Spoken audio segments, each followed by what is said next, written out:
ఈ సమయంలో మరి మార్కెట్ కమిటీ డైరెక్టర్ గారు, అలాగే చర్చ్ స్థానిక సంఘ కాపరి పాస్టర్ రూబెన్ గారు 2 మాటలు వారు మరి ఈ దినమున సునీల్ రాజు గారు మరి ఫ్లెక్స్ ప్రింటింగ్ షాప్ విషయంలో కానీ కృతజ్ఞత కూడిక విషయంలో 2 మాటలు గ్రీటింగ్స్ చెప్తారు.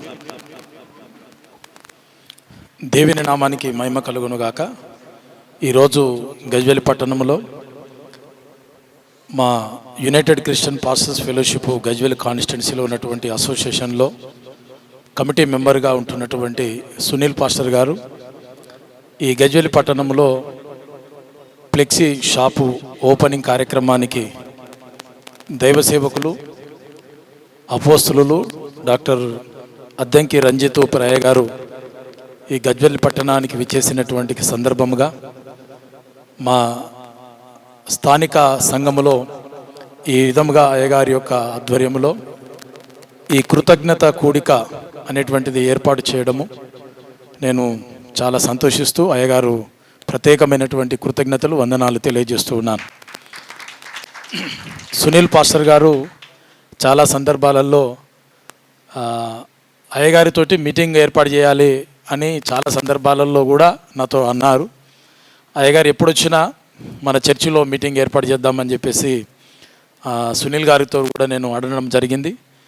దేవుడు ఈ విధంగా ఫ్లెక్సీ షాపు ఓపెనింగ్ కార్యక్రమంలో ఆ సందర్భాన్ని పురస్కరించుకొని ఈరోజు మా యొక్క మందిరంలోనికి ఈ ఆలయంలోనికి మీరు రావడం కూడా నేను చాలా సంతోషిస్తూ, అదేవిధముగా మా తోటి ప్రియ దాసులు నవీనన్న గారు కానీ, కరుణాకరణ కానీ, స్టీవెన్ అన్న గారు కానీ, ఇక్కడ మా తోటి సేవకులు దినాకరణ, పౌలన్న గారు, గోపాల్ పాస్టర్ గారు, సీమోన్ పాస్టర్ గారు కూడా, వీరు మైకల్ అన్న, జానన్న, నరసింగరావు పాస్టర్ గారు, వీరు మన మధ్యలో ఉండడం కూడా నేను చాలా సంతోషిస్తూ, ఫ్లెక్సీ షాపును దేవుడు ఇంకా దీవించి క్రైస్తవ సమాజానికి కావలసినటువంటి అవసరతలు ఈరోజు దేవుని బిడ్డలు అన్ని రంగాలలో అన్ని యాక్టివిటీస్లో కూడా ఈరోజు దేవుని బిడ్డలు సేవకులు కానీ, విశ్వాసులు కానీ క్రైస్తవ సమాజం కొరకు మన యొక్క సొసైటీ కొరకు పాటుపడాల్సినటువంటి అవసరత ఎంతైనా ఉన్నది. కాబట్టి ఈరోజు గజ్వేల్ పట్టణంలో ఒక సేవకుని యొక్క ఆధ్వర్యంలో వారు ఒక సేవకులు, అదే విధముగా వారు ఇక్కడ ఫ్లెక్సీ షాపు ఏర్పాటు చేయడం అనేటువంటిది చాలా నేను ఆనందిస్తూ, వారు కూడా మన క్రైస్తవ సమాజం పక్షాన వారు కూడా ఫ్లెక్సీ షాపు ద్వారా కూడా వారు దేవుని యొక్క సువార్తను ప్రకటించడానికి కూడా కొన్ని అవకాశాలు దేవుడు వారికి అనుగ్రహించినాడు. అదేవిధముగా ఈరోజు కృతజ్ఞత కూడిక ఈ మామ్రే ప్రార్థన మందిరంలో ఏర్పాటు చేయడం అనేటువంటిది కూడా సునీల్ గారు ఒక 2 days బ్యాక్ వారు చెప్పడం జరిగింది. పర్వాలేదు సునీల్ గారు పెట్టుకోండి అని చెప్పేసి నేను చెప్పడం జరిగింది. కాబట్టి ఈ యొక్క కార్యక్రమంలో దైవ సేవకులు వారు వాక్య పరిచర్య అందించడానికి వారు మన మధ్యలోనికి వచ్చేసారు. కాబట్టి అద్దంకి రంజిత్ ఉప్రాయ గారిని బట్టి నేను ప్రత్యేకంగా కృతజ్ఞతలు తెలియజేస్తూ మరి ఒకసారి ఈ మాటలు ముగిస్తున్నాను. దేవుడు మాటలు దీవించి ఆశీర్వదించునుగాక. థ్యాంక్ యూ అన్న. పాస్టర్ సునీల్ గారు మరి ఈ కూడిక ఉద్దేశించి వారు 2 మాటలు సాక్ష్యం పంచుకుంటారు.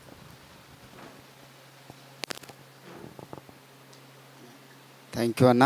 సమయం ఇచ్చినందుకు సభాధ్యక్షులు కరుణాకరణ గారికి, అదే రీతిగా వేదిక మీద ఉన్నటువంటి మా ఆత్మీయ తండ్రి అపోస్తలుడు అద్దంకి రంజిత్ ఉప్రాయ గారికి నా హృదయపూర్వకమైనటువంటి వందనాలు తెలుస్తూ ఉన్నాను. అదే రీతిగా రూబెన్ పాస్టర్ గారికి, మరి స్థానికంగా యూపీఎఫ్ ఫెలోషిప్ చాలా అద్భుతంగా ఈ చుట్టుముట్టు ప్రాంతాల్లో వారి ద్వారా ముందుకు సాగడం అనేటటువంటిది చాలా ఆశీర్వాదకరమైన విషయం. అదే రీతిగా కృష్ణారెడ్డిని బట్టి, నవీనని బట్టి ఇంకా చాలా పెద్దలు దైవజనులు ముందు ఉన్నారు.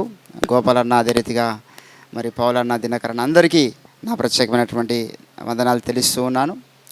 మరి ఈ యొక్క కార్యక్రమానికి యాక్చువల్గా అయ్యగారు నేను రాడనుకున్నాను, ఎందుకంటే చాలా పెద్ద పెద్ద ప్రోగ్రాంలు కూడా అయ్యగారు టైం ఇవ్వడం లేదు. ఫోన్లో ప్రేయర్ చేస్తుండొచ్చు అని అనుకున్నా. యాక్చువల్ నేను ఆలోచించింది అది. కానీ సరే బిడ్డ వస్తానని చెప్పేసి నాకు 2 రోజుల కింద ఓకే చేయడంతో మరి రాత్రికి రాత్రి ఇవన్నీ కూడా ఏర్పాట్లు చేసి అందరికీ ఫోన్లు చేసి ఇంకా చాలా మంది మిస్ అయిపోయారు కొన్ని కార్యక్రమాలు ఉండడం వల్ల. మరి అయ్యగారు ఈరోజు అయ్యగారు నా దగ్గరికి ఈ యొక్క షాప్ ఓపెనింగ్ రావడం అనేటటువంటిది చాలా మరి నా మాటలు చాలవు, దాన్ని ఇటువంటి కండిషన్లో కూడా అయ్యగారు నాకు టైం ఇవ్వడం అనేటటువంటిది దేవుని యొక్క కృపాన్ని నేను నమ్ముతున్నాను. మరి ప్రత్యేకంగా మరి నా గురించి అయ్యగారు ఒక సాక్ష్యం ఇచ్చాడు. మేము సంగారెడ్డిలో ప్రభావతక్క వాళ్ళ ఇంటికి వెళ్ళినాము ఒకరోజు అయ్యగారిని తీసుకొని ప్రార్థన చేయడానికి. వెళ్ళినప్పుడు అక్కడ అయ్యగారు ఒక మాట అన్నాడు. నా 45 సంవత్సరాల సేవా జీవితంలో నేను కోట్లు సంపాదించలేకపోవచ్చు, కానీ సునీల్ అదే రీతిగా స్వరాజ్ ఇలాంటి వజ్రాలను సంపాదించుకున్నా అన్నాడు. సో ఇక ఎంత అద్భుతమైనటువంటి సాక్ష్యం నా అంటే నేను చిన్నవాడిని, అనుభవం తక్కువ, మరి అయ్యగారితో వెంబడిస్తూ ఇప్పటికి 13 సంవత్సరాలు అయింది అయ్యగారిని అత్తుకొని ఉండి. రక్షించబడ్డ తర్వాత మరి అయ్యగారు ఈ ప్రాంతంలో ఉండమని చెప్పాడు గజ్వాల్లో. అయ్యగారి మాట మీద ఇక్కడ ఉన్నాం. యాక్చువల్గా నేను జహీరాబాద్లో సేవ చేస్తాను అయ్యగారు అని నేను, పాస్టర్ మార్క్ బాబు గారు, స్వరాజ్ గారు, ఇంకా కొంతమంది సేవకులము, నీలం శ్రంగన వాళ్ళందరూ అప్పుడు రవికాంత్ అన్న ఇక్కడ మీటింగ్ పెట్టించినప్పుడు అయ్యగారు సమక్షంలో డిస్కషన్ జరిగింది. ఇదే ఐబీలో గజ్వల్లో జరిగినప్పుడు అయ్యగారు అన్నాడు ఒకటే మాట, బాబు సునీల్ది ఇక్కడ పని ఉంది, మీరు జైరాబాద్ సంగారెడ్డి అక్కడ ఇంకెవరైనా దేవుడు సేవకులు లేవనెత్తాడు, సునీల్ ఇక్కడ ఉండేనని చెప్పాడు. అప్పుడు నేను ఒక్కనే, ఎవరు లేరు. సో ఇప్పుడు 12 సంవత్సరాలు గడిచిపోయింది సేవా జీవితంలో, మరి సంఘంలో అనేక కుటుంబాల మధ్య. మరి దేవుడి యొక్క దాసులు, మరి దీర్ఘదర్శనానికి ఇది ఒక నిదర్శనం. వాళ్ళు ఒక మాట చెప్పారంటే అయ్యగారు మాట మీద ఇక్కడ నేను కట్టుబట్టలతో ఉన్నాను ఆ రోజు. సో ఈరోజు కృతజ్ఞత కూడికకు ముఖ్య కారకులు ఎవరంటే మత్తమ్మ అక్కడ కూర్చున్నది. మత్తమ్మ ముఖ్య కారకులు. మరి దేవుని యొక్క చిత్తానుసారంగా అయ్యగారు చెప్తేనే నేను మానస వివాహం చేసుకోవడం జరిగింది. ప్రపోజల్ వచ్చినప్పుడు అయ్యగారి దగ్గరికి పోయింది. చాలామంది మా మ్యారేజ్ గురించి పెద్ద సందిగ్ధం, అయ్యగారే మా పెళ్లి చేసిండు, మేము ఎక్కడ పోయి బయట పోయి పెళ్లి చేసుకోలేదు. అయ్యగారు సొంత ఖర్చు మీద నాలాంటి వారిని 450 మందికి ఆయన పెళ్లిళ్ళు చేసిండు. తల్లిదండ్రులు లేనటువంటి వారు, ఏ ఆధారం లేనటువంటి వారు, సొంత ఖర్చు మీద అయ్యగారి అన్ని పుస్తకాలుంగరాల కాడికెళ్ళి మొదలుకొని వాళ్ళ బడి బాస్తాన్లు, వాళ్ళ తిండి వరకు 450, అందులో మరి కులాంతర వివాహాలు కూడా అయ్యగారు చేస్తున్నారు. సో కాబట్టి అయ్యగారి గురించి ఎంత చెప్పినా తక్కువే. దేవుని బిడ్డలారా, మరి నాయకులు ఉన్న తర్వాత ఎక్కువగా మాట్లాడడం అనేటటువంటిది సమంజసం కాదు. సో దైవజనులు నన్ను ప్రేమించి, నా కుటుంబాన్ని ప్రేమించి ఈరోజు గజ్వల్ ప్రాంతంలో ఎంఎస్ఎన్ ఫ్లెక్స్ ప్రింటింగ్ షాప్ ఓపెనింగ్కి, అది కూడా అయ్యగారు ఇచ్చినటువంటి ఆలోచనే. మన బిడ్డలందరూ కూడా అన్ని వ్యాపార రంగం, ఇంతకుముందు రుబేన్ పాష అన్నట్టు అన్ని రంగాల్లో మనము వెళ్ళాలి అని చెప్పినప్పుడు అయ్యగారి మాట మీదనే మనము అయ్యగారు ప్రార్థన చేసి ఓకే అన్న తర్వాతనే ఆ యొక్క బిజినెస్కి మనం మూమెంట్ తీసుకోవడం జరిగింది. కాబట్టి దేవుని బిడ్డలారా, మరి ప్రత్యేకంగా మీరు మా అందరి గురించి, మా కుటుంబం గురించి ప్రార్థన చేయండి. నాకు 2 పిల్లలు, మరి పాస్టర్ అయితే మీ అందరికి తెలుసు, మీరందరూ ప్రార్థన చేయాల్సిందిగా మనం చేస్తూ ఒక చిన్న కార్యక్రమం. మా అత్తమ్మ నన్ను ప్రేమించి మరి వారికి దేవుడు ఇచ్చినటువంటి ఆస్తిలో భాగము నాకు ఇచ్చిన సందర్భాన్ని బట్టి చిన్న సన్మానం చేద్దాం అనుకున్నాను. కాకపోతే సిస్టరు అయ్యగారికి టీ తీసుకురావడానికి వెళ్ళింది. ప్రేయర్ తర్వాత అయ్యగారి అవకాశం మేరకు మా అత్తమ్మకు చిన్న సన్మానము చేస్తాను. సమయం ఇచ్చినటువంటి అయ్యగారికి నా ప్రత్యేకమైనటువంటి వందనాలు తెలియజేస్తున్నాను.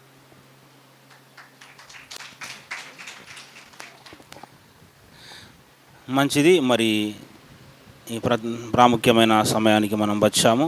మరి మన ఆత్మీయ తండ్రి మరి 2010 ఏప్రిల్లో ఇక్కడ మరి అప్పుడు పాస్టర్ రవికాంత్ గారి ఆధ్వర్యంలో, అప్పుడు మరి మాకు పరిచర్యలో సహకారిగా ఉండే పాస్టర్ రవికాంత్ ఏర్పాటు చేసిన కూడికలు ఈ గజ్వేల్లో, అప్పుడు కూడా మరి ఈ స్థానిక పాస్టర్ రూబేన్ అన్న కూడా మరి ఎంబడి ఉన్నారు. అప్పుడు అయ్యగారు మీటింగ్కి వచ్చారు. గజ్వేల్ మీదుగా చాలా కార్యక్రమాలు ఇటు అటు మరి దొమ్మాట కానీ అటువైపు వెళ్ళేటప్పుడు అయ్యగారు వస్తున్నారు. ప్రత్యేకమైన కూడిక మరి జరగడం మళ్ళీ ఇప్పుడు అన్నమాట. కాబట్టి మరి దైవజనులు మనకు మధ్యలోనికి చాలా మరి బిజీ షెడ్యూల్లో, ప్రత్యేక పరిస్థితుల్లో అయ్యగారు మన మధ్యలోనికి రావడం మనందరికీ కూడా ఆశీర్వాదకరం. మరి దేవుని యొక్క వాక్యమును మనకు అందించి మనందరినీ కూడా అయ్యగారు ఆశీర్వదించడానికి వారికి సమయాన్ని అప్పగిస్తాను. Thank you.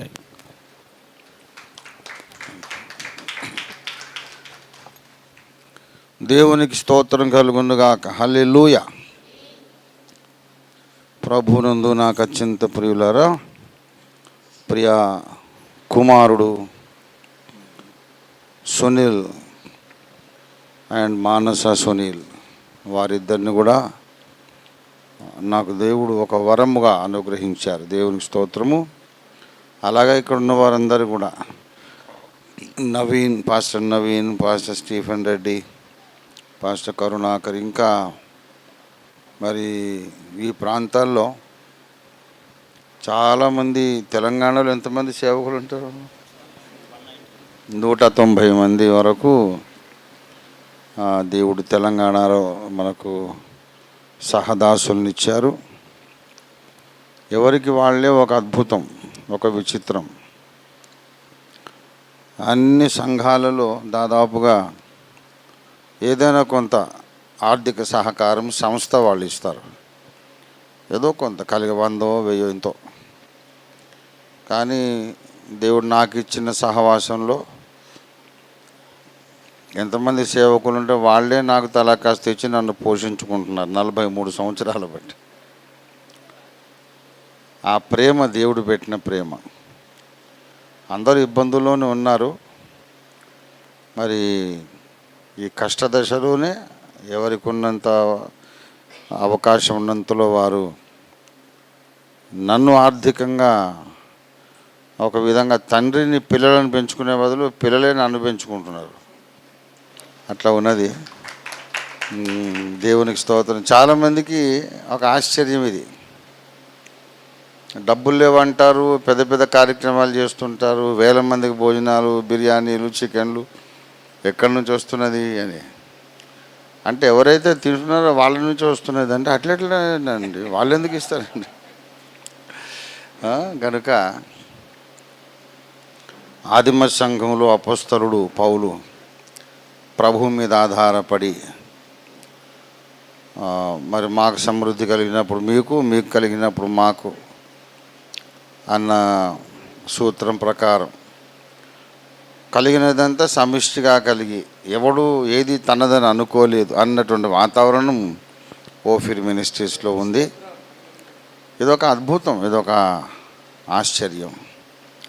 ప్రభునందు ప్రియులారా, మరి ప్రత్యేకంగా సునీల్ బాబు చెప్పినట్టు గజ్వెల్లో ఉండునైనా నీ కొరకు దేవుడు అనేక ఆత్మలను అనుగ్రహిస్తారు, ఇక్కడే ఉండని చెప్పాను. లోబడి ఉన్నారు. మరి మానస కూడా అన్ని విధాల సహకారి. మరి మంచి ఇద్దరు కూడా సింహాలే, సునీల్ కానీ మానస కానీ. ఒకరిని మించిన వారు ఒకరు. సత్యము కొరకు, న్యాయము కొరకు, యథార్థమైన భక్తి కొరకు వారు రోషంగా, పౌరుషంగా నిలబడ్డారు. అనేక సార్లు మరి నా వలన కూడా వాళ్ళకి ఇబ్బంది కలిగింది. అయినా సరే దైవజనుడు మా తండ్రి, అది కూడా మాకు ఆశీర్వాదమే అనుకొని ఒక్క మాట కూడా సణగకుండా ఎప్పటికప్పుడు అయ్యగారి కష్టం మా కష్టమే కదా అనుకొని ఆలోచించి వారు ఇప్పటిదాకా సహవాసంలో నిలిచారు. ఒక నాయకులుగా, నాయకత్వ స్థానంలో నిలబడ్డారు. దేవునికి స్తోత్రము. మరి మానస, సునీల్ ఇద్దరు కూడా బక్కగానే ఉంటారు, కానీ మరి వాళ్ళకు పవర్ ఎక్కువ, పట్టుదల, రోషం, పౌరుషం అన్నమాట. దేవుని కొరకైన పౌరుషం, లోక సంబంధమైనటువంటి పౌరుషం కాదు. పరిశుద్ధాత్మ ద్వారా వారికి దేవుడు ఆ పౌరుషం, పట్టుదల ఇచ్చారు. వారిని ఇంకా ఇంకా దేవుడు ఆశీర్వదించాలని నా ఆశ, నా ప్రార్థన, నా దీవెన. మరి నేనంటే చాలా ఇష్టము వారిద్దరికి కూడా. ఎంత ఇష్టము అని అంటే, వాళ్ళకు పాప పుడితే మా అమ్మ పేరు పెట్టుకున్నారు. కాబట్టి చాలా సంతోషం. ప్రియులారా, మరి ఈ సమయంలో ఈ స్థానిక మందిరం నడిపిస్తున్నటువంటి ఈ సంఘ కాపరి, దైవ సేవకుల సహవాసం అధ్యక్షులు పాస్టర్ రూబెన్ గారికి కూడా నా హృదయపూర్వక కృతజ్ఞతలు తెలియజేస్తూ ఉన్నాను. మరి ఫోన్లో సునీల్ ఏం చెప్పాడంటే జస్ట్ ఇట్లా రిబ్బన్ కత్తిరించి ప్రార్థన చేస్తే వెళ్ళిపోవచ్చు అని అన్నాడు. మరి చిన్న ప్రార్థన రిబ్బన్ కత్తిరించి నేను కత్తెర ఇట్లా పట్టుకొని కారు నుంచి దిగుదామనుకున్నా. ఏకైనా రిబ్బన్ ఏది అని అడిగి కట్ చేసి మళ్ళీ కారు ఎక్కుదామన్నట్టు అనుకున్నా. కానీ ఇట్లా మీటింగ్ ఉంటుందని నాకు ఐడియా లేదన్నమాట. సరే కత్తిరించడం అయితే అయిపోయింది. ఎట్లాగో మనందరం దేవుని కుటుంబ సభ్యులం, మనం కూడుకున్నాం, చాలా సంతోషం. మరి నా ప్రియమైన కుమార్తె మానసమ్మ నా పరిస్థితి గమనించి మంచి టీ కూడా తెచ్చింది, దేవునికి స్తోత్రం. ఈ టీ ఒక 2 నిమిషాలు నాకు టైం, అందరం కలిసి ఒక పాట పాడదాం. అందరం కలిసి ఒక పాట పాడే లోపల నేను కొంచెం పెట్రోల్ పోసుకుంటా, తర్వాత దేవుని వాక్యాన్ని మీతో పంచుకుంటాను. దేవునికి స్తోత్రం. ఏం పాట పాడదాం అయ్యా? ఏం పాట పాడదాము? ఈ ప్రాంతంలో నాకు డ్యూటీ లేని పాట పెట్టాలి, నేను టీ తాగాలి కదా. నవీన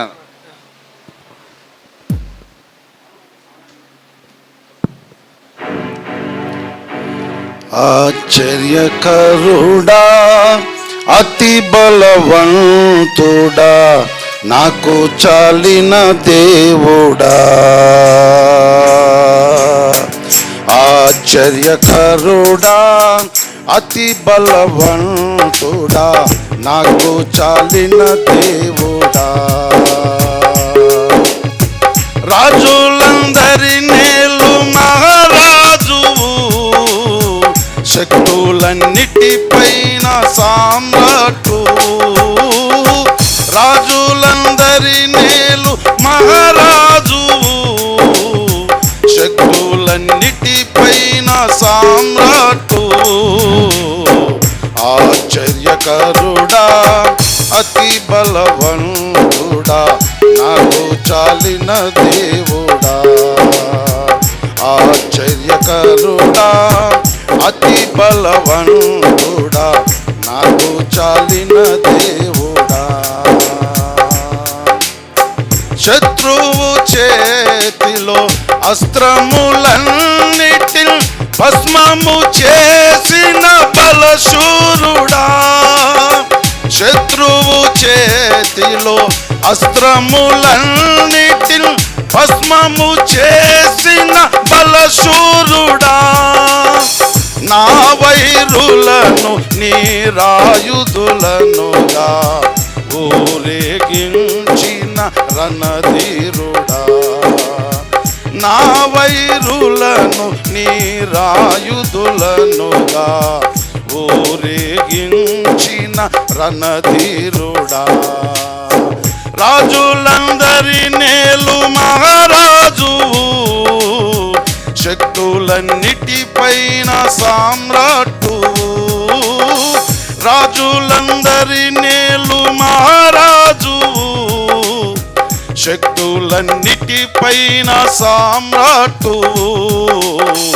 ఆశ్చర్యకరుడా అతి బలవంతుడా నాకు చాలిన దేవుడా, ఆశ్చర్యకరుడా అతి బలవంతుడా నాకు చాలిన దేవుడా, చోరుల చేతిలో చిక్కిన నన్ను ప్రియ మార పిలిచితివి దీనావనా, చోరుల చేతిలో చిక్కిన నన్ను ప్రియ మార పిలిచితివి దీనావనా, కోల్పోయిన నా సర్వము మరలా నా కొసగిన చిర మహిమాధన, కోల్పోయిన నా సర్వము మరలా నా కొసగిన చిర మహిమాధన, రాజులందరి నేలు మహారాజువు, శక్తులన్నిటిపైన సామ్రాటు, రాజులందరి నేలు మహారాజువు, శక్తులన్నిటిపైన సామ్రాటు, ఆశ్చర్యకరుడా అతి బలవంతుడా నాకు చాలిన దేవుడా ఆశ్చర్యకరుడా అతి బలవంతుడా నాకు చాలిన దేవుడా మంత్రపు శక్తుల బంధములన్నిటిని త్రెల్చిన విశ్వపు వీరాసన మంత్రపు శక్తుల బంధములన్నిటిని త్రెల్చిన విశ్వపు వీరాసన పగతురమాన్ పగ పసివారల స్తుతి బ్రహ్మాస్త్రము చేసిన దైవమా పగతురమాన్ పగ పసివారల స్తుతి బ్రహ్మాస్త్రము చేసిన దైవమా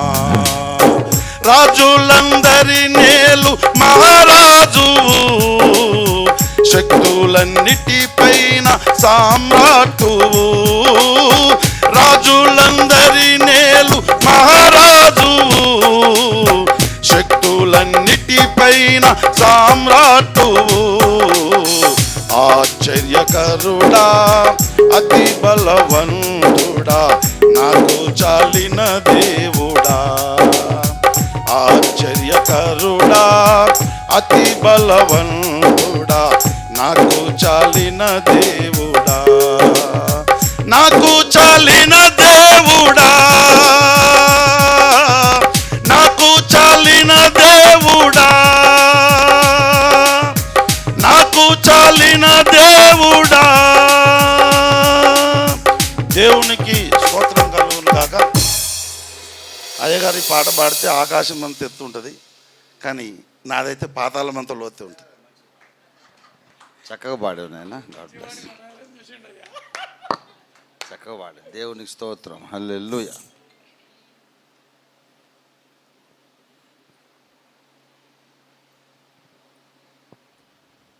ప్రభునందు ప్రియులారా, మనకందరికీ బాగా సుపరిచితమైనటువంటి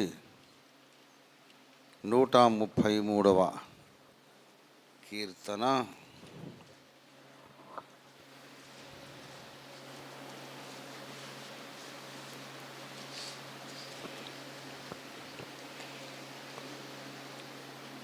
పూర్తిగా చదువుదాం. 3 వచనాలు కదా, నేనే చదువుతాను. 133వ కీర్తన. సహోదరులు ఐక్యత కలిగి నివసించుట ఎంత మేలు, ఎంత మనోహరము. అది తల మీద పోయబడి అహరోను గడ్డము మీదుగా కారి అతని అంగీల అంచు వరకు దిగజారిన పరిమళ తైలము వలె ఉండును. సియోను కొండల మీదికి దిగివచ్చు హెర్మోను మంచు వలె ఉండును. ఆశీర్వాదమును శాశ్వత జీవమును అచ్చట ఉండవలెనని యెహోవా సెలవిచ్చి ఉన్నాడు. చిన్న మాట ప్రార్థన చేసుకుందాం. ప్రేమ కలిగిన మా మహాపరిశుద్ధ ప్రభువా, జీవాధిపతి అయిన మా యేసయ్యా, నీకు స్తోత్రాలు. నీ దీనదాసుడు పాస్టర్ సునీల్ అద్భుత రీతిగా నీ కృపచేత తనకు కలిగినటువంటి తలాంతును బట్టి, నీవు అనుగ్రహించిన జ్ఞానాన్ని, నీ ప్రేరేపణను బట్టి ఈ గజ్వెల్ పట్టణంలో నీ సేవ జరిగిస్తూ, సువార్త ప్రకటిస్తూ, ఆత్మలను సంపాదిస్తూ, సత్యము కొరకు సహకారిగా, సైనికుడిగా, స్తంభముగా నిలిచి, అలాగే మా తండ్రి వ్యాపార రంగంలో కూడా అడుగుపెట్టి ఒక ఫ్లెక్సీ ప్రింటింగ్ ప్రెస్ని అద్భుత రీతిగా వారి దినమున ప్రారంభింపజేసినందుకు నీకు వందనాలు చెల్లిస్తున్నాం.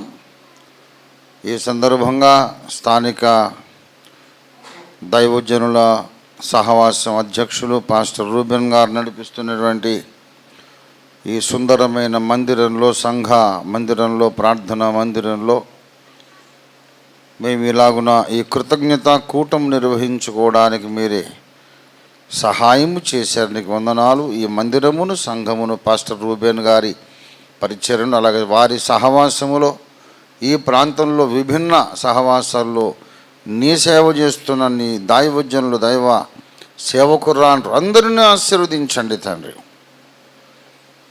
మా తండ్రి, ఈ దినమున నాతో మాతో మీరు మాట్లాడి మమ్మల్ని వెలిగించి, మండించి, బలపరిచి, ఆశీర్వదించి, లోకానికి ఉప్పుగా, వెలుగ్గా ఇక్కడి నుంచి మమ్మల్ని మళ్ళీ మా స్వస్థలాలకు తీసుకువెళ్ళమని, అయ్యా నీ వాక్యం పంపించమని మీ దాసుని మరుగు చేసి, మీ దాసుని మీ శిలువ రక్తధారతో బాగుగా కడిగి శుద్ధీకరించి, మీ అగ్నితో కాల్చి పుట్టం వేసి, మీ పరలోక పరిమళ తైలముతో మీరు అభిషేకించి, మీ దాసుని మరుగు చేసి, మీరే నాతో మాతో మాట్లాడమని, అందరికీ కనబడమని యేసయ్య నామంలో స్తుతించి ప్రార్థిస్తున్నాము తండ్రి. ఆమేన్. ఆమేన్. ప్రభునందు నాకు అత్యంత ప్రియులారా, చదవబడిన లేఖనములో అనేకమైన విషయాలు ఉన్నవి. అవన్నీ మనం ధ్యానం చేయడం ఇప్పుడు సాధ్యము కాదు. కానీ అన్నిటిలోనికి మనం వెళ్ళకపోయినా అసలు విషయ సూచిక ఆ 133వ కీర్తనలో ఉన్నటువంటి విషయాలు వరుసగా కొన్ని మీ ముందు ఉంచుతాను. ముందు మాట సహోదరులు అంటే ఒక గర్భము నుండి పుట్టినవారు, సహ ఉదరులు, ఒకే గర్భము నుండి పుట్టిన వాళ్ళు. మరి భూమి మీద ఉండేటటువంటి అందరూ ఒక్కొక్కరు ఒక్కొక్క గర్భం నుంచి పుట్టారు. నన్ను కన్న గర్భం వేరు, ఈయన్ని కన్న గర్భం వేరు, ఈయన్ని కన్న తల్లి వేరు, మీలో ఒక్కొక్కరిని కన్న తల్లి వేరు. మనందరము సహోదరులు ఎప్పుడు కాగలుగుతామంటే మనము నూతన జన్మ పొందినప్పుడు. నూతన జన్మ పొందినప్పుడు మనందరము కూడా యోహాను సువార్త 1:13 ప్రకారం వారు దేవుని వలన పుట్టిన వారే కానీ రక్తము వల్లనైనను, మానుషేచ్ఛ వలనైనను, శరీరేచ్ఛ వల్లైనను పుట్టినవారు కారు. వారు దేవుని వల్ల పుట్టినవారు. మా వంశం వేరు, మీ వంశం వేరు. మిమ్మల్ని కన్నా తల్లిదండ్రులు వేరు, నన్ను కన్నా తల్లిదండ్రులు వేరు. కానీ క్రీస్తు సువార్తను అంగీకరించి నీళ్లలో బాప్తిస్మం పొంది, సువార్తను నమ్మి బాప్తిస్మం పొందితే, మారు మనసు పొంది మనం బాప్తిస్మం పొందితే, నీటి మూలముగా ఆత్మ మూలంగా మనం జన్మించినప్పుడు దేవుని గర్భము నుండి పుట్టినవారు. దేవుని స్తోత్రం కలుగును గాక. మొదటి జన్మను బట్టి వేరే వేరే గర్భాల నుండి పుట్టాం. కానీ రెండవ జన్మను బట్టి ఒక్క దేవుని కడుపున పుట్టిన వాళ్ళం. దేవుని స్తోత్రం కలుగును గాక. వారు ఐక్యత కలిగి ఉండాలి అని అంటాడు. సహోదరులు అనేది ఒక సబ్జెక్ట్. ఎలా పుడతారు, ఎందుకు పుట్టాలనేది ఇంకో సబ్జెక్ట్. రెండవ జన్మ ఎందుకు పుట్టాలంటే మొదటి జన్మ ద్వారా మన లోపలికి ఆదాము పాపం వచ్చేసింది. మొదటి జన్మ ద్వారా మనం ఆదాము యొక్క, హవ్వ యొక్క రక్తాన్ని తీసుకొని పుట్టాము. కనుక వారిలో ఉండే పాప మరణాల నియమం మనలోకి వచ్చేసింది. అయితే క్రీస్తునందు విశ్వసించి రెండవ జన్మ పొందినప్పుడు ఆయనలోని నీతి మనలోనికి వస్తుంది, పరిశుద్ధత మనలోనికి వస్తుంది, అక్షయత మనలోనికి వస్తుంది, దేవత్వము, దేవుని వారసత్వం మన లోపలికి వస్తుంది. దేవుని స్తోత్రం కలుగును గాక. కనుక నూతన జన్మ తప్పనిసరి. నికోదేము అనే పరిసయుడు వచ్చాడు. యోహాను 3వ అధ్యాయంలో యేసయ్యను మెచ్చుకుంటూ వచ్చాడు, ప్రశంసిస్తున్నాడు. బోధకుడా, దేవుడు నీకు తోడై ఉన్నాడు, లేకపోతే ఇవన్నీ నువ్వు చేయలేవయ్యా అని పొగట్టం మొదలుపెట్టాడు. యేసయ్య చెప్పాడు, నన్ను పొగిడితే బాగానే ఉంది కానీ దానివల్ల నీకు లాభం లేదు. నన్ను పొగుడుతూ కూడా నరకానికి పోవచ్చు. నువ్వు దేవుని రాజ్యంలో ప్రవేశించాలంటే నన్ను పొగడమే కాదు, నువ్వు నూతనముగా తిరిగి జన్మించాలి. దేవునికి స్తోత్రం కలుగును గాక. చాలామంది యేసయ్యను గురించి గొప్ప గొప్ప మాటలు మాట్లాడతారు. యేసయ్య అంత గొప్పోడు, ఇంత గొప్పోడు, ఇంత గొప్పోడు, అంత గొప్పోడు అని. వీడు మాత్రం నమ్మి బాప్తిస్మం పొందడు. ఎన్నికల టైం వచ్చిందనుకోండి, రాజకీయ నాయకులు అందరూ సువార్త చెబుతుంటారు. మన దేశం బాగుపడాలంటే యేసు బోధలు ఆచరించడం ఒక్కటే మార్గం. యేసు ప్రభువే మానవాళికి మార్గదర్శి అని. ఏమండి, మరి ఒక రాజకీయ నాయకుడిని అడిగాను, యేసు బోధలను ఆచరిస్తేనే దేశం బాగుపడుతుంది కదా, మరి మీరు ఆచరించండి సార్ అని అంటే, ఎట్లా ఆచరించాలంటే నమ్మి బాప్తిస్మం పొందాలి మీరు అని అంటే అది ఒక్కటి చేయని అంటాడు.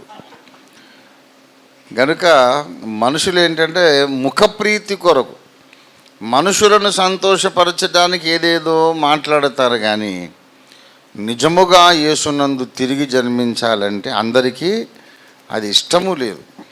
ఎందుకంటే ఇది ఇరుకు మార్గం. ఏమండి, మనం ఏం చేసినా యేసయ్య అడుగుతాడు. మన యేసయ్య ఒక గూట్లో పెడితే అక్కడే ఉండే దేవుడు కాదు. ఇంకా ఏ దేవుడైనా వాళ్ళు గూట్లో పెడితే అక్కడే ఉంటాడు. పోయి అక్కడ వీళ్ళు ఏదో మొక్కుబడులు చేసుకొని వస్తే ఆడబడి ఉంటాడు. ఆయన వెంటబడి వచ్చేటోడు కాదు.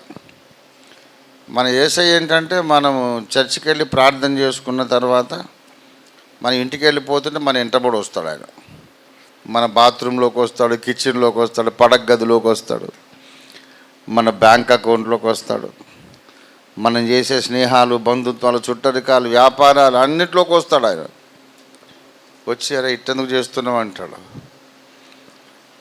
యేసును అంగీకరించిన వారు ప్రతి విషయములోనూ పరిశుద్ధత, నీతి కలిగి ఉండాలి. ఎక్కడైతే క్రమము తప్పారో ప్రభు ప్రశ్నిస్తాడు. వేరే మార్గాలలో అది ఉండదు. ఆ పూజ వరకే పూజ చేసుకో, తర్వాత నీ బ్రతుకు నీ ఇష్టం. కానీ యేసయ్య అంటాడు నీ బ్రతుకంతా నా ఇష్టం, నీ ఇష్టం కాదు. స్వచిత్త ప్రకారం వెళ్ళినందుకే ఆదాము హవ్వలు పాపంలో పడిపోయారు. నీ స్వబుద్ధిని ఆధారం చేసుకోవద్దు. నీ ప్రవర్తన అంతటిలో దేవుని అధికారానికి ఒప్పుకోవాలి. ఇది ఇష్టం లేదు జనాలకు. కనుక యేసయ్యను పొగొడతారు కానీ హృదయంలోకి రానివ్వరు. యేసయ్యను పొగొడతారు కానీ నమ్మి బాప్తిస్మం పొందరు. యేసయ్యను పొగొడతారు కానీ హృదయంలో ప్రభువుగా ప్రతిష్ఠించుకోరు. అలా ప్రతిష్ఠించుకున్నవాడే దేవుని గర్భమున పుట్టినవాడు. ఆ విధంగా పుట్టిన వాళ్ళు 10 మందో 15 మందో 1000 మందో వాళ్ళు ఐక్యత కలిగి నివసించుట ఎంత మేలు, ఎంత మనోహరం. చాలామంది అందరం ఐక్యంగా ఉందాం అంటారు, కానీ అందులో ఒకడు కూడా రక్షణ పొందినోడు ఉండడు. వాళ్ళు సహోదరులు కాదు. ముందు దేవుని గర్భమున పుట్టిన తర్వాత ఐక్యతను గురించి మాట్లాడాలి. హృదయములో క్రీస్తును ప్రభుగా ప్రతిష్ఠించుకున్న తర్వాత ఐక్యతను గురించి మాట్లాడాలి. అలాంటి వాళ్ళు 3 4 సరే దేశాన్ని దేవుడు వారి ద్వారా ఆశీర్వదిస్తాడు. దేవునికి స్తోత్రం కలుగును గాక. వాళ్ళలో నుండి దేవుని శక్తి బలంగా ప్రవహిస్తుంది. సహోదరులు ఐక్యత కలిగి నివసించుట, ఇలాగ చాలా విషయాలు ఉన్నాయి అందులో. అది తల మీద పోయబడి అహరోను గడ్డము మీదుగా కారి అన్నాడు. గడ్డం ఎవరిది? అహరోను గడ్డం మీదుగా. కానీ తల ఎవరిదో? ఏమండి, అహరోను తల మీద పోయబడి అతని గడ్డం మీదుగా కారి అనారా, కానీ తల ఎవరిదో చెప్పలేదు. గడ్డమే అహరోనుది. తల మీద పోయబడి అహరోను గడ్డం మీదుగా కారి అతని అంచు, మరి అహరోను అంగీల అంచుల మట్టుకు దిగజారిన పరిమళ తైలం వరే ఉండును. కనుక మానవ జాతిలో మొట్టమొదట అభిషిక్తుడు ఎవరయ్యా అంటే అందరికీ శిరస్సు గాయించబడిన క్రీస్తు ప్రభు. దేవునికి స్తోత్రం కలుగును గాక. యేసు ప్రభు ఎప్పుడు అభిషేకించబడ్డాడంటే యోర్దాన్ నదిలో బాప్తిస్మం పొందినప్పుడే కాదు, 45వ కీర్తనలో చెప్తాడు, నీ దేవుడు చెలికాండ్ర కంటే ఉన్నతముగా నిన్ను అభిషేకించను. అది పరలోకంలో జరిగినటువంటి అభిషేకము. భూమి మీద జరిగిందేమో రెండవసారి జరిగిందన్నమాట. 45వ కీర్తనలో 7వ వచనం, నీవు నీతిని ప్రేమించితివి, భక్తిహీనతను ద్వేషించుచున్నావు, కావున నీ దేవుడే నిన్ను ఆనంద తైలముతో అభిషేకించాడు. ఇది పరలోకంలో జరిగిన అభిషేకం. చాలామందికి తెలియదు. యేసయ్య 2 సార్లు పుట్టాడు. యేసయ్య 2 సార్లు అభిషేకించబడ్డాడు. యేసయ్య పుట్టింది ఎక్కడా అంటే బెత్లెహేములో పుట్టాడు. అది మనకందరికీ తెలిసిన విషయమే. కన్య గర్భమున బెత్లెహేములో పుట్టాడు. కానీ అంతకన్నా ముందోసారి పుట్టాడు. 2వ కీర్తన 7వ వచనములో, నీవు నా కుమారుడవు, నేడు నేను నిన్ను. మరి అదెక్కడ? అది బెత్లెహేము కాదు. ఆ మాట అన్న వాళ్ళు ఎవరు? యెహోవా దేవుడు, తండ్రి అయిన దేవుడు. నేడు నేను నిన్ను కన్నాను, నేను కన్నాను అన్నాడు. దేవుడే కన్నాడు. అది సమీపించరాని తేజస్సులో తండ్రి అయిన దేవుడు కన్నటువంటి ఆ పుట్టుక, అక్కడ పుట్టాడు ఆయన. పుట్టినందుకు అక్కడ కుమారుడు, దేవుని కుమారుడు అయ్యాడు. ఆ సమీపించరాని తేజస్సులో దేవుడే కన్నప్పుడు ఆయనకు అమ్మ లేదు, తల్లి లేదు. తల్లి లేకుండా ఒక తండ్రికే పుట్టాడు కాబట్టి బెత్లెహేములో పుట్టినప్పుడు అమ్మే ఉంది కానీ నాన్న లేడు. అలాగ దేవుడు ఇద్దరికి న్యాయం చేశాడు. పురుషత్వానికి, పురుష ప్రవృత్తికి, స్త్రీ ప్రవృత్తికి, రెండింటికి దేవుడు న్యాయం చేశాడు. ఎందుకంటే స్త్రీలు కూడా పురుషులు కూడా దేవుని పోలికే. దేవునికి స్తోత్రం కలుగును గాక. దేవుడు తన స్వరూపమందు తన పోలిక చొప్పున నరులను చేశాడు. స్త్రీని గాను పురుషుని గాను వారిని చేశాడు. స్త్రీ అనేది దేవునిలోని ఒక భాగం, పురుషుడు ఇంకో భాగం. సగభాగాన్ని ఏమో ఆదాములాగా చేశాడు, సగభాగాన్ని హవ్వలాగా చేశాడు. వాళ్ళిద్దరు కలిసిందే దేవుని పోలిక. మగవాడు ఒక్కడే దేవుని పోలిక కాదు, స్త్రీ పురుషులు కలిసి ఉన్న రూపమే దేవుని పోలిక. కాబట్టి పురుషునికి న్యాయం చేయాలి, స్త్రీకి న్యాయం చేయాలి. రక్షకుడు పుట్టినప్పుడు 2 సార్లు పుట్టాడు. అమ్మ లేకుండా ఒకసారి పుట్టాడు, నాన్న లేకుండా ఒకసారి పుట్టాడు. పురుషునికే ఒకసారి పుట్టాడు. ఎక్కడ? సమీపించరాని తేజస్సులో. పురుషుడు లేకుండా స్త్రీకి మాత్రమే పుట్టాడు బెత్లెహేములో. 2 సార్లు పుట్టాడు కనుక 2 సార్లు అభిషేకించబడ్డాడు. దేవదూతల మధ్యలో అభిషేకించబడ్డాడు. రెండవదిగా యోర్దాను నది దగ్గర అభిషేకించబడ్డాడు. పరలోకంలో ఆయన అభిషేకించబడ్డ దాని గురించి చెప్తాడు. తల మీద పోయబడి ఆయన సమస్తమునకు అన్నిటికీ శిరస్సుగా దేవుని చేత నియమించబడ్డాడు. ఆయన మీద పోయబడిన తైలమే అహరోను మీదకి వచ్చింది, తర్వాత కొత్త నిబంధన సంఘం మీదకి వచ్చింది. దేవునికి స్తోత్రం కలుగును గాక. లేకుంటే ఎవరు అభిషేకం పొందలేరు. దావీదు పొందాడు, మోషే పొందాడు, యెహోషువ పొందలేడు, తర్వాత పౌలు పొందలేడు, ఎవడు పొందలేడు. మానవ జాతిలో ఎవరికైనా అభిషేకం ఎలాగొచ్చిందండి? పాత నిబంధనలు కానీ కొత్త నిబంధనలు కానీ అభిషేకం ఎలాగొస్తుంది? మనకు శాపగ్రస్తులం, ఆదాము పిల్లలు, మనకెక్కడది అభిషేకం? సర్వ సృష్టికి ఆది సంభూతుడు శిరస్సైన యేసయ్య మీద పోయబడినటువంటి తైలము ఆయన విమోచించిన వాళ్ళందరి మీదకి వచ్చింది. దేవుని స్తోత్రం కలుగును గాక. కనుక దావీదుకు వచ్చినా అది యేసయ్య మీద నుంచే వచ్చింది, పౌలుకు వచ్చినా యేసయ్య మీద నుంచి. అందుకే దావీదు కూడా యేసయ్యను ఏమని పిలిచాడు? నా ప్రభు అన్నాడు. అవునా కదా? 110వ కీర్తనలో నా ప్రభువు నా ప్రభువుతో సెలవిచ్చిన మాట. ప్రభు సెలవిచ్చాడంటే తండ్రి అయిన దేవుడు. నా ప్రభువుతో సెలవిచ్చాడంటే యేసయ్యతో సెలవిచ్చాడు. యేసు ప్రభు వారికి ఉన్న బిరుదేమో దావీదు కుమారుడు. వంశావళి ఏం రాశాడు? అబ్రహాము కుమారుడైన దావీదు కుమారుడైన యేసుక్రీస్తు వంశావళి. దావీదు కుమారుడా నన్ను కరుణించమని భర్తమై కేకబెట్టాడు. దావీదు కుమారుడని అందరూ అనుకుంటుంటే దావీదేమో ఏమని పిలిచాడు? ఆయనను నా ప్రభువా అన్నాడు. ఎందుకంటే నా మీదకి వచ్చిన అభిషేకమే నీ నుంచి వచ్చింది. దేవునికి స్తోత్రం కలుగును గాక. కనుక అలాగ 133వ కీర్తనలో ఎన్నో విషయాలు ఉన్నాయి. అవన్నీ ఇప్పుడు మనం క్షుణ్ణంగా ధ్యానము చేయడం సాధ్యము కాదు.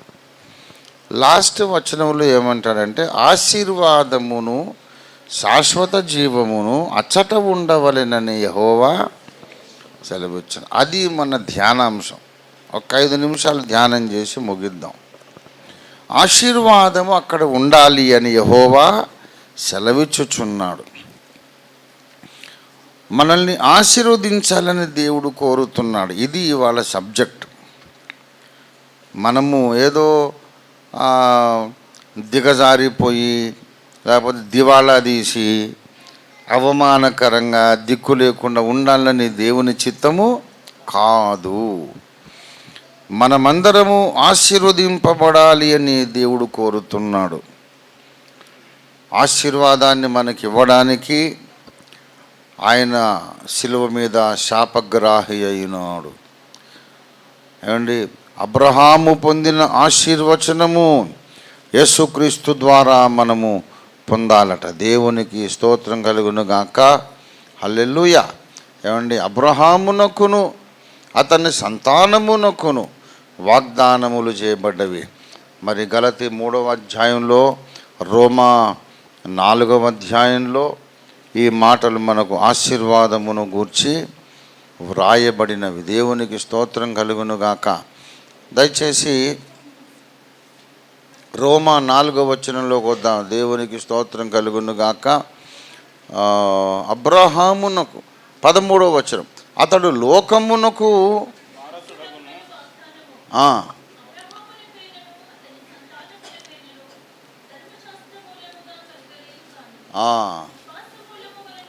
విశ్వాసమూలముగా నీతి వలనని అతనికి వాగ్దానములు కలిగెను. దేవునికి స్తోత్రం కలుగును గాక.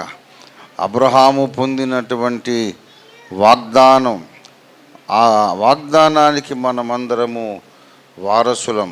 గలతీ 3వ అధ్యాయములో 14వ వచనం, అబ్రహాము పొందిన ఆశీర్వచనం క్రీస్తు యేసు ద్వారా అన్యజనులకు కలుగుటకై క్రీస్తు మన కొరకు శాపమై మనలను ధర్మశాస్త్రము యొక్క శాపము నుండి విమోచించను. అబ్రహాము పొందిన ఆశీర్వాదం మనందరము క్రీస్తునందు పొందాలని దేవునికి స్తోత్రం కలుగును గాక.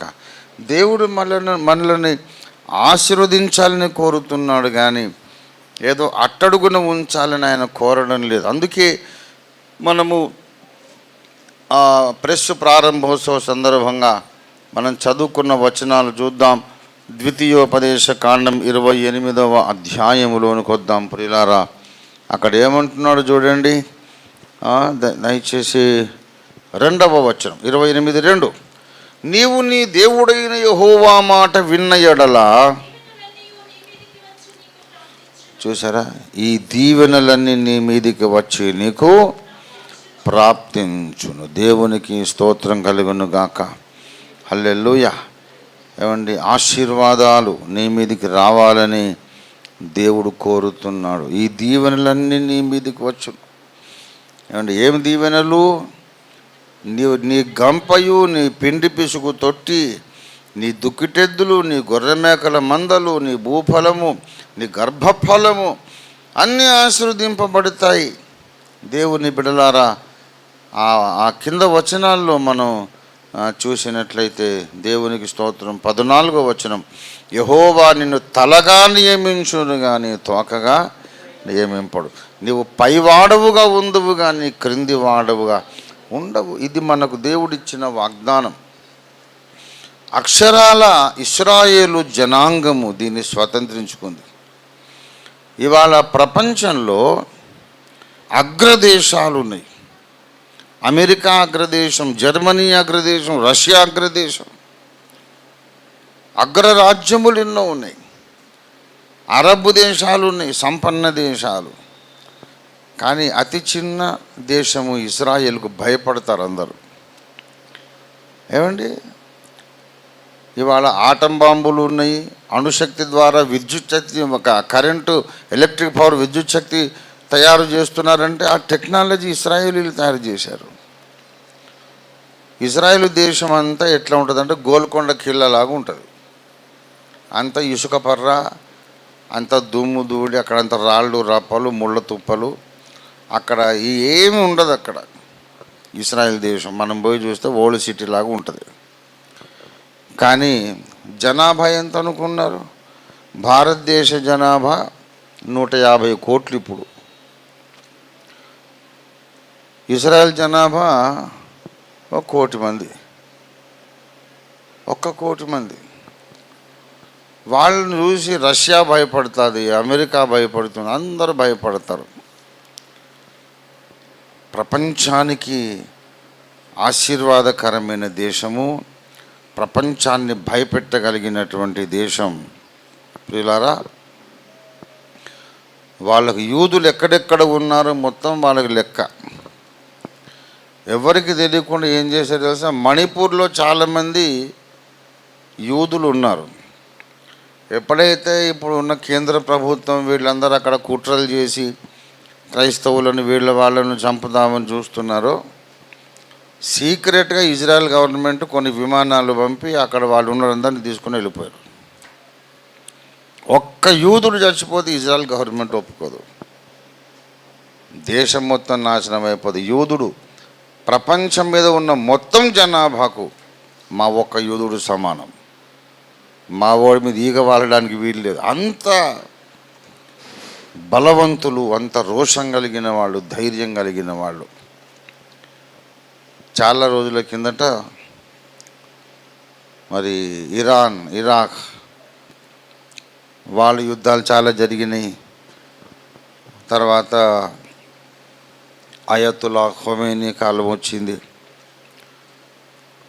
సద్దాం హుస్సేన్ గారు ఇజ్రాయెల్కు విరోధం, మిడిల్ ఈస్ట్ అంతా ఇజ్రాయెల్కు విరోధంగా ఉంది. ఈ పరిస్థితుల్లో ఒకసారి ఏం చేశారంటే, ఇరాక్ దేశంలోనికి 300 మంది ఉన్న ఇస్రాయేలీల విమానాన్ని హైజాక్ చేసి తీసుకుపోయి బేరం పెట్టారు.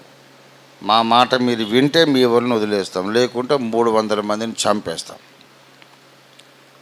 అని బెదిరించారు. చర్చలకు రండి, మా డిమాండ్లు ఒప్పుకో, లేకపోతే మీ వాళ్ళని చంపేస్తాం అంటే ఇజ్రాయెల్ ప్రభుత్వం ఏం మాట్లాడలేదు. చర్చలకు వస్తామని లేదు, ఏమనలేదు. ప్రపంచమంతా ఎదురు చూస్తున్నారు ఏం చేస్తారో అని. వీళ్ళందరిని తీసుకెళ్ళి ఒక అడవిలో ఒక దూరము దాచిపెట్టారు. హైజాక్ చేసిన విమానం. ఇజ్రాయెల్ దగ్గర యుద్ధ విమానాలు ఉన్నాయి, అవి చిన్నవి అన్నమాట. యుద్ధ విమానాలు చిన్నగా ఉంటాయి, ప్రయాణికులు ప్రయాణించే విమానాలు పెద్దగా ఉంటాయి. ఈ చిన్న విమానాలకు చిన్న పెట్రోల్ ట్యాంక్ ఉంటుంది. ఈ చిన్న పెట్రోల్ ట్యాంక్ ఉంటే మరి అక్కడ దాకా ఇజ్రాయెల్ నుంచి ఆ దేశానికి వెళ్ళే లోపల పెట్రోల్ అయిపోతుంది, రెండోసారి నింపుకోవాలి. గాలి మధ్యలో అక్కడ ఇక్కడ పెట్రోల్ బంకులు ఉండవు కదా, దారి మధ్యలో పెట్రోల్ అయిపోతే విమానం కూలిపోతుంది ఎట్లాగా. కాబట్టి వీళ్ళు 2 యుద్ధ విమానాలు, దానిపైన విమానమే ఒక పెద్ద పెట్రోల్ ట్యాంక్, దాని మీద పోతున్నది, కింద 2 విమానాలు. అది ఫ్లయింగ్ టైం లోపలనే కింద దిగకుండానే అయిపోయిన పెట్రోల్ మళ్ళీ నింపుకొని గాల్లో 2 సార్లు నింపుకున్నారు. 2 సార్లు విమానంలో పెట్రోల్ అయిపోయింది. ఫ్లయింగ్ పెట్రోల్ ట్యాంక్ నుంచి 2 సార్లు నింపుకొని తెల్లారగా అట్లా అందరు నిద్రపోతున్నారు. వాళ్ళు సైలెంట్ గన్స్, సప్పుడు రాకుండా సైలెంట్ గన్స్తో అక్కడున్న అరబ్ సైనికులందరినీ కాల్ చేసి వీళ్ళు ఎత్తుకుపోయిన విమానాన్ని వీళ్ళు స్టార్ట్ చేసుకొని మళ్ళీ ఇజ్రాయెల్కి తీసుకొని వచ్చిందాకా వాళ్ళకి అసలు ఖబరే లేదు. తెల్లారిన తర్వాత మళ్ళీ ఏమైంది, ఎప్పుడు వస్తారు చర్చలకు? ఏదిరా చర్చలకు వచ్చేది అంటే, మరి మీ వాళ్ళని చంపేస్తామని చంపుకోపోండి అన్నారు. పోయి చూస్తే అక్కడ ఎవరు లేరు. అరే ఏమైపోయింది మాయా అంటే, ఇజ్రాయిలీ గవర్నమెంట్ వాళ్ళని తీసుకుపోయారు. మన మణిపూర్ నుంచి అట్లా తీసుకుపోయారు. అంత పవర్ఫుల్ ఇజ్రాయెల్ గవర్నమెంట్ అంటే. వాళ్ళకి ఎవరన్నా విరోధంగా మాట్లాడితే వాడు ఉండడిగా, సైలెంట్గా మాట్లాడరు. కామ్కే ఆద్మీ హై అనమాట, బాతే కమ్ కామ్ జ్యాదా. ఆ విధంగా వాళ్ళంటే ప్రపంచ దేశాలకు భయం. మీకు తెలుసా, ఆ చిన్న దేశం. హైదరాబాదు జనాభా అంత ఉన్నదంతే. హైదరాబాద్ జనాభా కంటే తక్కువ ఇజ్రాయెల్ జనాభా. ప్రపంచములో నంబర్ 1 మాంసం, చికెన్ కానీ, మీట్ కానీ, బీఫ్ కానీ ఇవన్నీ ఎక్స్పోర్ట్ చేసేది నంబర్ 1 దేశం ఏదంటే ఇజ్రాయేలు. మరి ఆ దేశంలో తాగడానికి నీళ్ళు ఎక్కడి? చుట్టంతా సముద్రము. కాబట్టి సముద్ర జలాలు అరబ్బులకైనా ఎవరికైనా, మా సహోదరులకు ఎవరైతే సముద్ర జలాలు మాత్రమే ఉన్నాయి, మంచినీళ్ళు లేవు అనుకునే వాళ్లకు సముద్రపు నీళ్లు తీసుకొచ్చి ఇట్లా మంచినీళ్ళలాగా మార్చేసే టెక్నాలజీ ఇజ్రాయెల్ కనిపెట్టారు. దేవుని స్తోత్రం కలుగును గాక. సముద్ర జలాలను మంచినీళ్ళుగా మార్చి దాన్ని పొలాలకు పారిస్తేనట మామూలుగా పండే పంటలకు 4 గంటలు ఎక్కువ పండుతుందట. ఎక్కడన్నా 250 బస్తాలు పండితే ఈ నీళ్ళు వచ్చినాక 1000 బస్తాలు పండుతుంది. Agriculture number 1. ఇజ్రాయేలీ అగ్రికల్చర్ను, వ్యవసాయాన్ని మించింది లేదు. మనం డ్రిప్ ఇరిగేషన్ అది పెడతాం చూడు, అది ఎక్కడిదంటే ఇజ్రాయెల్ వాళ్ళు కనిపెట్టింది. తక్కువ నీళ్లు ఖర్చు కావాలి, ఎక్కువ పంట రావాలనేది వాళ్ళు కనిపెట్టింది. కనుక ఆటమిక్ ఎనర్జీ, తర్వాత ఎన్నెన్నో యుద్ధాయుధాలు, వ్యవసాయ టెక్నాలజీ. మరి అంత చిన్న దేశము, ప్రపంచములోనే నంబర్ 1 మీట్ ఎక్స్పోర్టర్స్ వాళ్ళు, వ్యాపారములో నంబర్ 1. ఇంకోటి ఏంటంటే అగ్రరాజ్యాలలోనే అగ్రరాజ్యం అమెరికా కదా. నెక్స్ట్ ప్రెసిడెంట్ ఆఫ్ అమెరికా ఎవరు కావాలనో ఇజ్రాయేలీ పౌరులు నిర్ణయిస్తారు. ఎస్, యూదులు నెక్స్ట్ పలానోడు కావాలంటే అతనే ప్రెసిడెంట్ అవుతాడు తప్ప ఇంకోటి కావడానికి వీలు లేదు. అంత శక్తివంతుడు. ఎందుకో తెలుసా? దీనికి అంతటికి కారణము ద్వితీయోపదేశ కాండం 28. నువ్వు పైవాడుగా ఉండవు కానీ కిందివాడుగా ఉండవు. నువ్వు తలగా ఉంటావు కానీ నువ్వు తోకగా ఉండవు. నువ్వు చెయ్యి కార్యం అంతటిని యెహోవా ఆశీర్వదించును. నీ వ్యవసాయము దీవించబడుతుంది, నీ గర్భఫలము దీవించబడుతుంది. నువ్వే పని చేసినా సరే నువ్వు పైన ఉంటావు. ఈ వాగ్దానాలు అక్షరాల ఇవాళ ఇజ్రాయేల్ వాళ్ళు స్వతంత్రించుకున్నారు. మీకు తెలుసా, ప్రపంచంలో ఒక్క యూదునికి వ్యతిరేకంగా అరబ్బుల జనాభా ఎంతో తెలుసా? ఒక్క ఇజ్రాయేలీయుడు ఉంటే 60 మంది, 60 రెట్లు ఉన్నారు ఎక్కువ అరబు జనాభా. 1 జ్యూ అవతల ఆపోజిట్గా 60 రెట్లు, 60 మంది ఉంటారు. కానీ వాళ్ళని జయించలేరు. యూదులు అంటే అమ్మో తలుచుకుంటేనే గుండెదడ.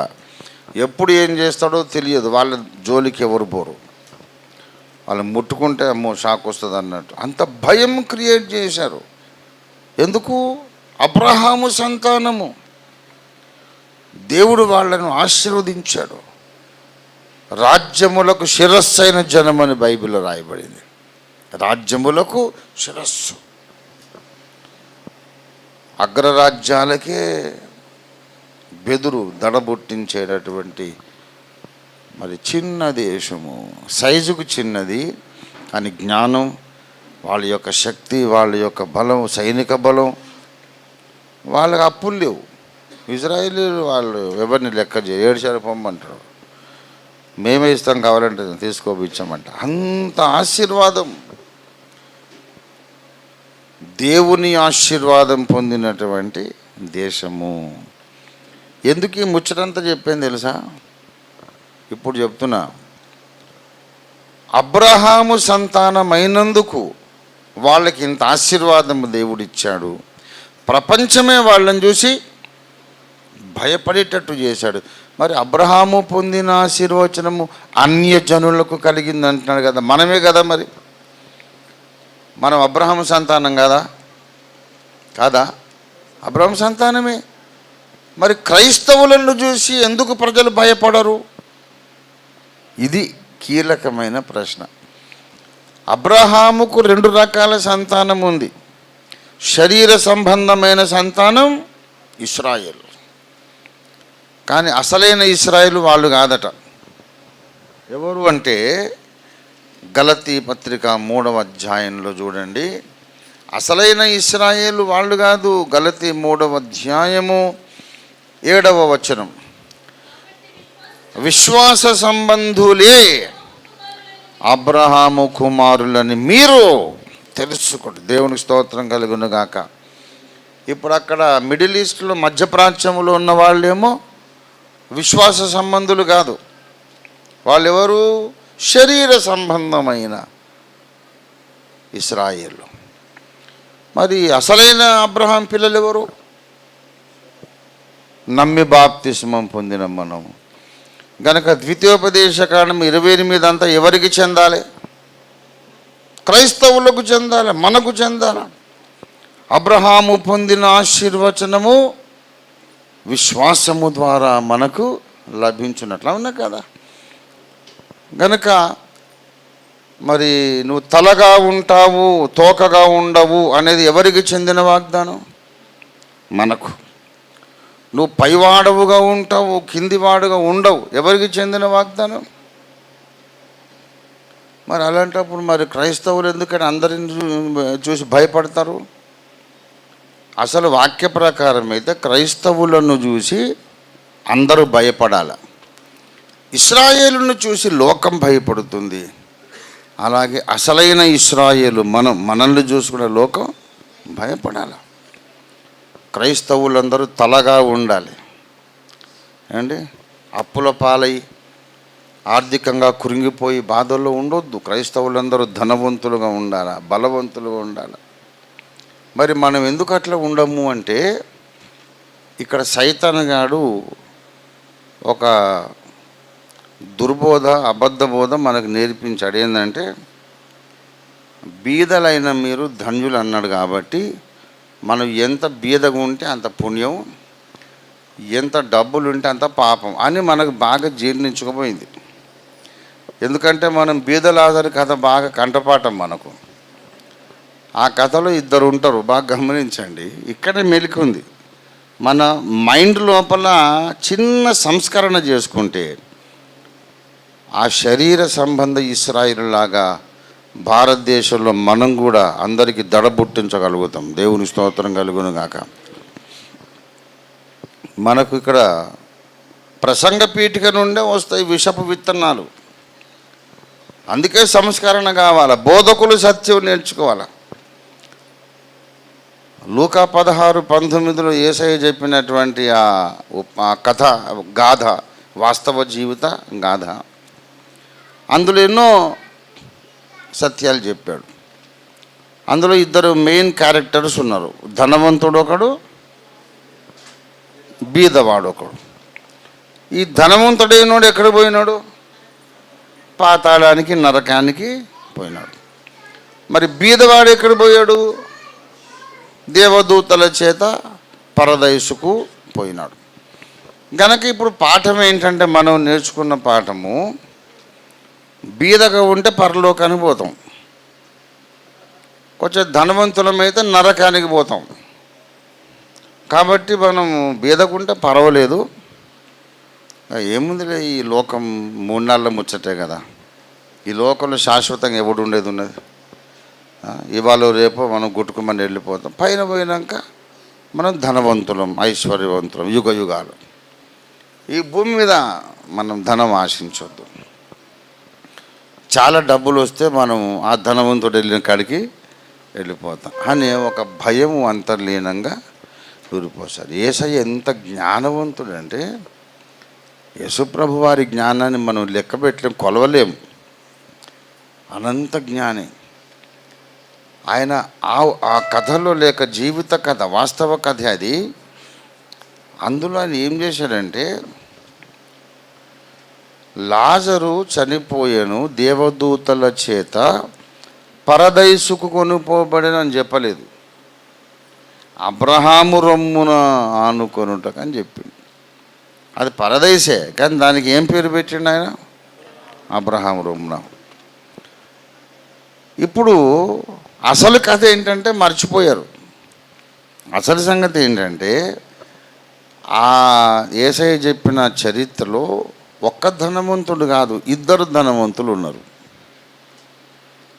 ఇద్దరు ధనవంతులు ఉన్నారు. ఎందుకంటే ఈ లాజరు ఎవరి రొమ్మున ఆనుకున్నాడో ఆ అబ్రహాము కూడా ఎవరు చెప్పే ధనవంతుడా అడుక్కొని తిన్నాడా? అబ్రహాము ఎటువంటి తురుం ఖాన్ మనం చూద్దాం దయచేసి. ఆదికాండము 13వ అధ్యాయం 2వ వచనం.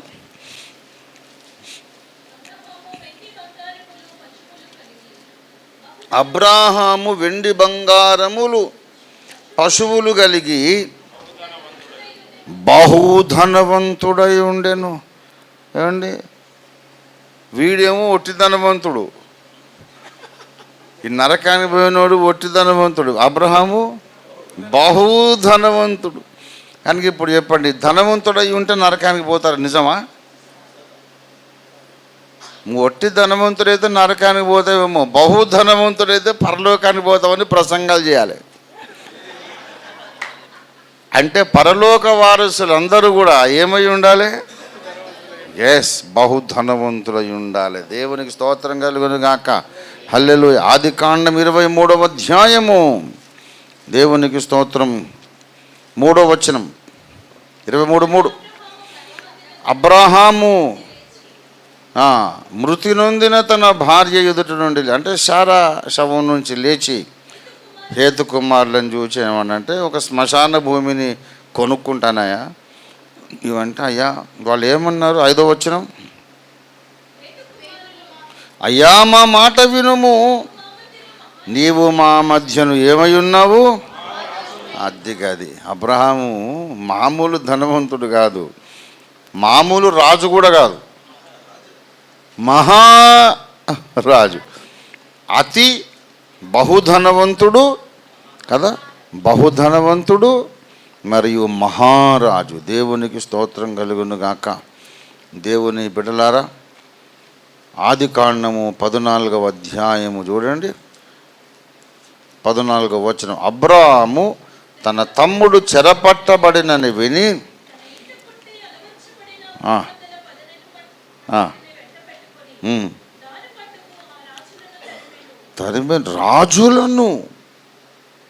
రాజులను తరిమెను. సైన్యం ఉన్నది, గుర్రాలు, రథాలు, కత్తులు, కటార్లు ఉంటే 3 రాజులు, ఈయన ఒక్కడు. మరి ఈయన శక్తి ఎంత? రాజులను తరిమి ఇక్కడ ఓడించి అని ఉన్నది. ఇక్కడ 17వ వచనం. అతడు కదర్లాయోమెరును అతనితో కూడా ఉన్న రాజులను ఓడించిండట. ఓడించడమే కాదు, కైమగొట్టిన వాళ్ళను. హెబ్రీ పత్రిక 7వ అధ్యాయం మొదట్లో చూడండి ఏమనుందో. రాజులను, ఎంత బలవంతుడండి అబ్రహాము, యుద్ధ వీరుడు. అబ్రహాము కత్తి చేత పట్టుకొని 300 మందిని తీసుకొని, వాళ్ళ సైనికులు కానీ అబ్రహాం కానీ ఒక్కడు 1000 మంది పెట్టు. కత్తి చేత పట్టుకొని యుద్ధరంగంలో వీర విహారం చేస్తుంటే 3 రాజుల సైన్యాలు మొత్తం అడ్డంగా వంకాయలు ఆలగడ్డలు తరిగినట్టు తరిగి పడేసి, ఆఖరిన రాజులు ఎదురుగా వాళ్ళ తలకాయ కూడా నరికేసి, మా అన్న కొడుకు అంటే తమ్ముడు అని ఉందనుకోండి, అంటే వరుస ఒక్కోసారి ప్రేమతో తమ్ముడిలాగా చూసుకున్నాడు అన్నమాట. ప్రేమ ఉన్నప్పుడు వరుసలు గిరిసలు తరమారు అయితే. కొంతమంది తల్లి నన్ను అన్నాన్ని పిలుస్తుంది, ఆమె కూతురు కూడా నన్ను అన్నాన్ని పిలుస్తుంది. తండ్రి అన్న అంటాడు, కొడుకు అన్న అంటాడు. ఇక మరి అదేందా, నువ్వు చందమామ అందరికీ మామ అయినట్టు, చందమామ మా అమ్మకు మామే, మా తాతకు మామే, నాకు మామే. అట్లా ఒక్కోసారి ప్రేమతో వరుసలు ఉల్టా పల్ట కూడా అవుతాయి. యాక్చువల్గా అయితే అన్న కొడుకు, ఇక్కడ తమ్ముడు అని ఉంది. ఏరా మా తమ్ముడిని దోచుకొని పోతారు మీరు, ఎవరు అనుకున్నారో దిక్కులేదు అవనికి, నేనున్నా ఇక్కడ అని దోచుకొని వెళుతున్న 3 రాజులను పోయి మొత్తం అడ్డంగా నరికేసి, హెబ్రీ 7లో చెప్తారు, రాజులను సంహారము చేసి. కనుక అబ్రహాము యుద్ధ వీరుడు, యుద్ధశూరుడు. అబ్రహాము బహు ధనవంతుడు, రాజులను గడగడలాడించినటువంటి మహారాజు. ఆయన వచ్చి హేతుకుమారుడు ఆయన దగ్గరికి, హేతుకుమారుడు దగ్గరికి వెళ్ళి అన్నాడు, నా భార్య చనిపోయింది, పాతి పెట్టుకుంటా, కొంచెం భూమి కావాలంటే, నువ్వు మహారాజు అయ్యా, నీకు అడ్డమేమున్నది, తీసుకెంత కావాలో భూమి అన్నారు. నా ప్రియమైన భార్యను అడుక్కుని దానం తీసుకున్న భూమిలో పాతి పెట్టానాయా, మాకు అవమానం అది. ఎంత రేటో చెప్పండి, రేటు ఎంత కావాలో పారేసి కొంటా, నేను కొన్న దానిలోనే నా భార్యను పాతి పెడతా, మీరు దానం ఇచ్చింది నాకు వద్దని. అంత అభిమానం కలిగిన వాడు ఏమండి, దుఃఖంలో ఉన్నాడు. వాళ్ళయ్యా, నువ్వు మహారాజువు, నీకు అడ్డమేమున్నది, తీసుకో భూమి, ఈ భూమి అంతా నీదే కదా అంటే, వద్దు, నా భార్యను పాతి పెట్టేటప్పుడు నేను కొనుక్కున్న దాంట్లో పెడతాను, ఎంత రేటో చెప్పాడని ఇచ్చాడు. అలాంటి మహానుభావుడు అబ్రహాము చనిపోయి ఇప్పుడు 3వ ఆకాశంలో ఆయన పరదైసులో విశ్రాంతి పొందుతుంటే, ఈ పేదవాడు లాజరు పోయి ఆయన రొమ్మున అనుకున్నాడు. ఎందుకు యేసు ప్రభు వారు అబ్రహాము రొమ్ముననే అనుకోవాలని చెప్పిండంటే, అబ్రహాము ఒక ధనవంతుడు, పాతాళములో బాధపడుతున్న వీడు ఇంకొక ధనవంతుడు. కనుక ఒక్క ధనవంతుడు కాదు, అందులో 2 ధనవంతులు ఉన్నారు. ఒకడేమో దేవునితో సమాధాన పడకుండా చచ్చిపోయిన ధనవంతుడు, ఒకడేమో దేవునితో సమాధానపడి దేవుని స్నేహితుడిగా జీవించి దేవుని చిత్తము నెరవేర్చి దేవునికి విధేయుడై దేవుణ్ణి సంతోషపెడుతూ బ్రతికి వెళ్ళిపోయిన అతి బహుధనవంతుడు. గనక నీకు డబ్బులుంటే నువ్వు నరకానికి పోతావు అనేది కాదు. నీకు డబ్బులు ఉండాలి, డబ్బుతో పాటు నీకు దేవుడు కూడా ఉండాలి. దేవునికి స్తోత్రం కలుగును గాక. హల్లెలూయా. ఇప్పుడు ఇశ్రాయేలీయులు రక్షణ పొందారా? పొందలేదు. రోమా పత్రిక 10వ అధ్యాయం మొదటి నుంచి చూడండి దయచేసి.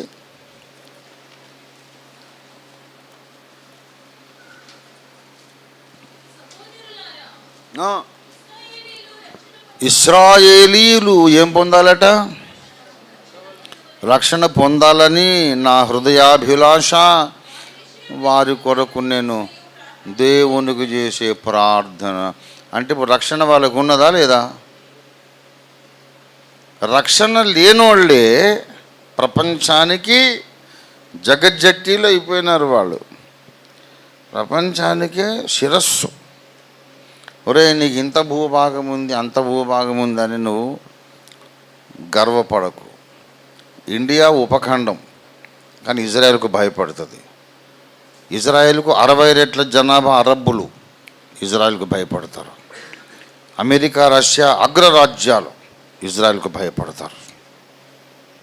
చిన్న దేశం, జస్ట్ అబ్రహాముకు పుట్టినందుకు అంత పవర్.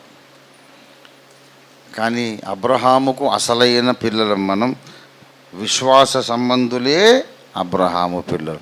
మరి మనకెంత పవర్ ఉండాలి? క్రైస్తవులు ఎందుకు తలగా ఉండరు? ఎందుకు క్రైస్తవులు అట్టడుగుని ఉండాలి? కింది వాళ్ళకి ఎందుకు ఉండాలి? ఎందుకు తెలుసా? Very simple. వారు ఐక్యత కలిగి నివసిస్తే ఆశీర్వాదం అక్కడ ఉండాలని యెహోవా సెలవిచ్చాడు. దేవునికి స్తోత్రం కలుగును గాక. గనుకనే సైతాన్ ఏం చేస్తాడంటే ఐక్యంగా ఉండనీయడు.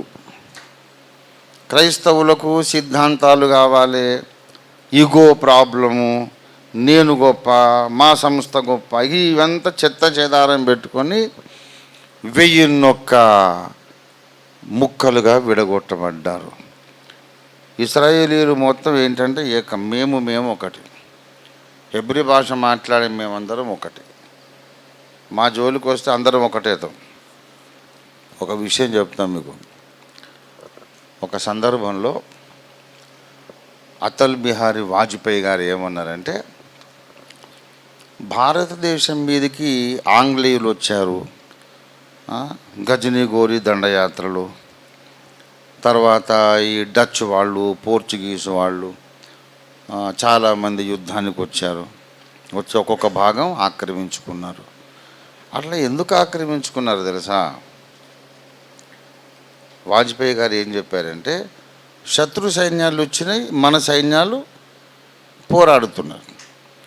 పోరాడుతుంటే పోరాటం చేసే సైనికుల కంటే పక్కన నిలబడి చూసేటోళ్ళు ఎక్కువ మంది ఉన్నారట. మన దేశం పక్షంగా 1,00,000 మంది పోరాడుతుంటే 10 లక్షల మంది చూస్తున్నారు. ఎందుకు అంటే భారతదేశంలో మనుధర్మ శాస్త్రం ప్రకారం అందరూ కత్తి పట్టుకోవడానికి వీల్లేదు. శూద్రులు కత్తి పట్టుకోదు, క్షత్రియులే పట్టుకోవాలి. కాబట్టి వీళ్ళందరూ మేము శూద్రులము, మేము యోగ్యులం కాదని ఒట్టుగా చూస్తున్నారు. ఉన్నత కులాలు మాత్రమే కత్తి పట్టుకోవాలంటే వాళ్ళేమో తక్కువ మంది. దాని బదులు అందరూ కత్తి పట్టుకుంటే మనమే గెలిచేవాళ్ళము అని చెప్పాడు. ఇప్పుడు ఇజ్రాయిల్ దేశంలో పరిస్థితి ఏంటి తెలుసా? వాళ్ళలో ప్రతి పౌరుడు ఒక సైనికుడే. స్త్రీలు కానీ పురుషులు కానీ అందరికీ గన్ షూటింగ్ మొత్తం నేర్పిస్తారు. యుద్ధం వచ్చిందనుకో ఒక్కడు కూడా ఇంట్లో ఉండడు, అందరు యుద్ధ భూమికి వచ్చేస్తారు. ఏ దేశంలో ఇట్లా జరగదు. వాళ్ళకి ఎంత జనాభా ఉన్నదో అందరూ కత్తులు పట్టుకొని అందరూ తుపాకులు పట్టుకొని వస్తారు. ఒక చిన్న పిల్ల కూడా ఇంట్లో ఉండదు. ప్రతి ఒక్కరు కూడా 16, 17, 18 ఏళ్ళు వచ్చేసరికి ఇజ్రాయిలీ పౌరులందరికీ కూడా సైన్యం శిక్షణ ఇస్తారన్నమాట. శత్రువులు వచ్చారంటే నడువురా అందరూ ఇంట్లో నుంచి భోంచేసేటోడు నిద్రపోయి అందరు లేచి వచ్చేస్తారు.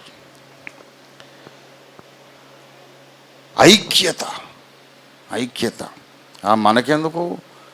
వాణి కొడితే నాకేమనుకోరు, మనమందరం కలిసి ఉండాలి అనుకున్నందుకు ప్రపంచం వాళ్లకు భయపడుతుంది. వాళ్ళ క్రైస్తవులంతా కలిసి ఉన్నారు అనుకోండి, ప్రపంచం భయపడుతుంది. మణిపూర్ సంఘటన జరగదు. ఇప్పుడు మనందరం కలిసి ఉందాం రండి అని పిలిస్తే పాస్టర్లు ఏమడుగుతారంటే, ముందు మీ ఆడవాళ్ళందరూ నగలు తీసేసిండ్రా లేదా? ఆ గాజులు వేసుకుంటే మేము రాం, మీరు లోక సంబంధులు.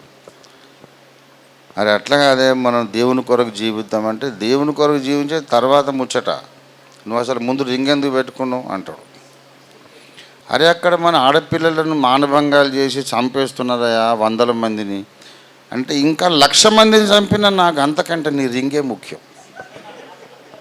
మాకు అదంతా సిద్ధాంతం అని ఇట్లాంటి ఫాల్తు ముచ్చట్లను పెట్టుకొని, అరే వాడు రింగు పెట్టుకుంటే నాకేంది, గాజులు వేసుకుంటే నాకేంది, కొప్పు వేసుకుంటే నాకేంది, లేకుంటే ఇంకేదైనా. ముందు మనోళ్ళని అక్కడ చంపుతున్నారు, మనం కలిసి ఉందాం, మనకెందుకు చిన్న చిన్న విభేదాలు అని అనుకోరు. సహోదరులు ఎక్కడ ఐక్యత కలిగి ఉంటారు, అక్కడనే ఆశీర్వాదం ఉంటుంది. అప్పుడు వాళ్ళు రాజ్యములకు శిరస్సుగా ఉంటారు, లోకము వాళ్ళకు భయపడుతుంది.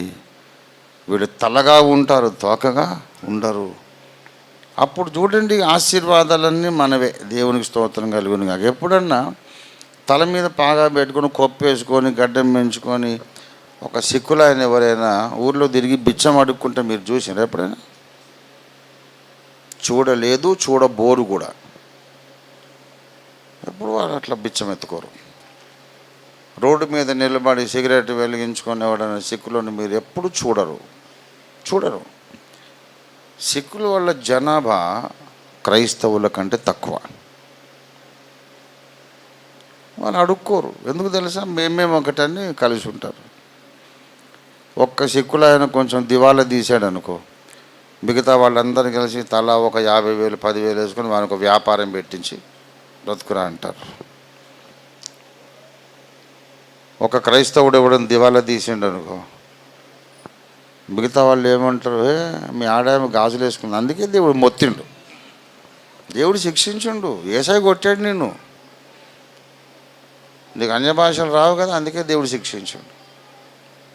ఇట్లా సిద్ధాంతాలు పెట్టుకొని మన సహోదరుడు దెబ్బతింటే సంతోషించే ప్రజలే కానీ, అరే వాని సిద్ధాంతం ఏదైతే నాకెందుకు, యేసయ్య నా దేవుడు అన్నోళ్ళందరూ నా బంధువులే అనుకునే విశాల హృదయం వచ్చిన నాడు ప్రపంచం మనల్ని చూసి భయపడుతుంది. దేవునికి స్తోత్రం కలుగును గాక.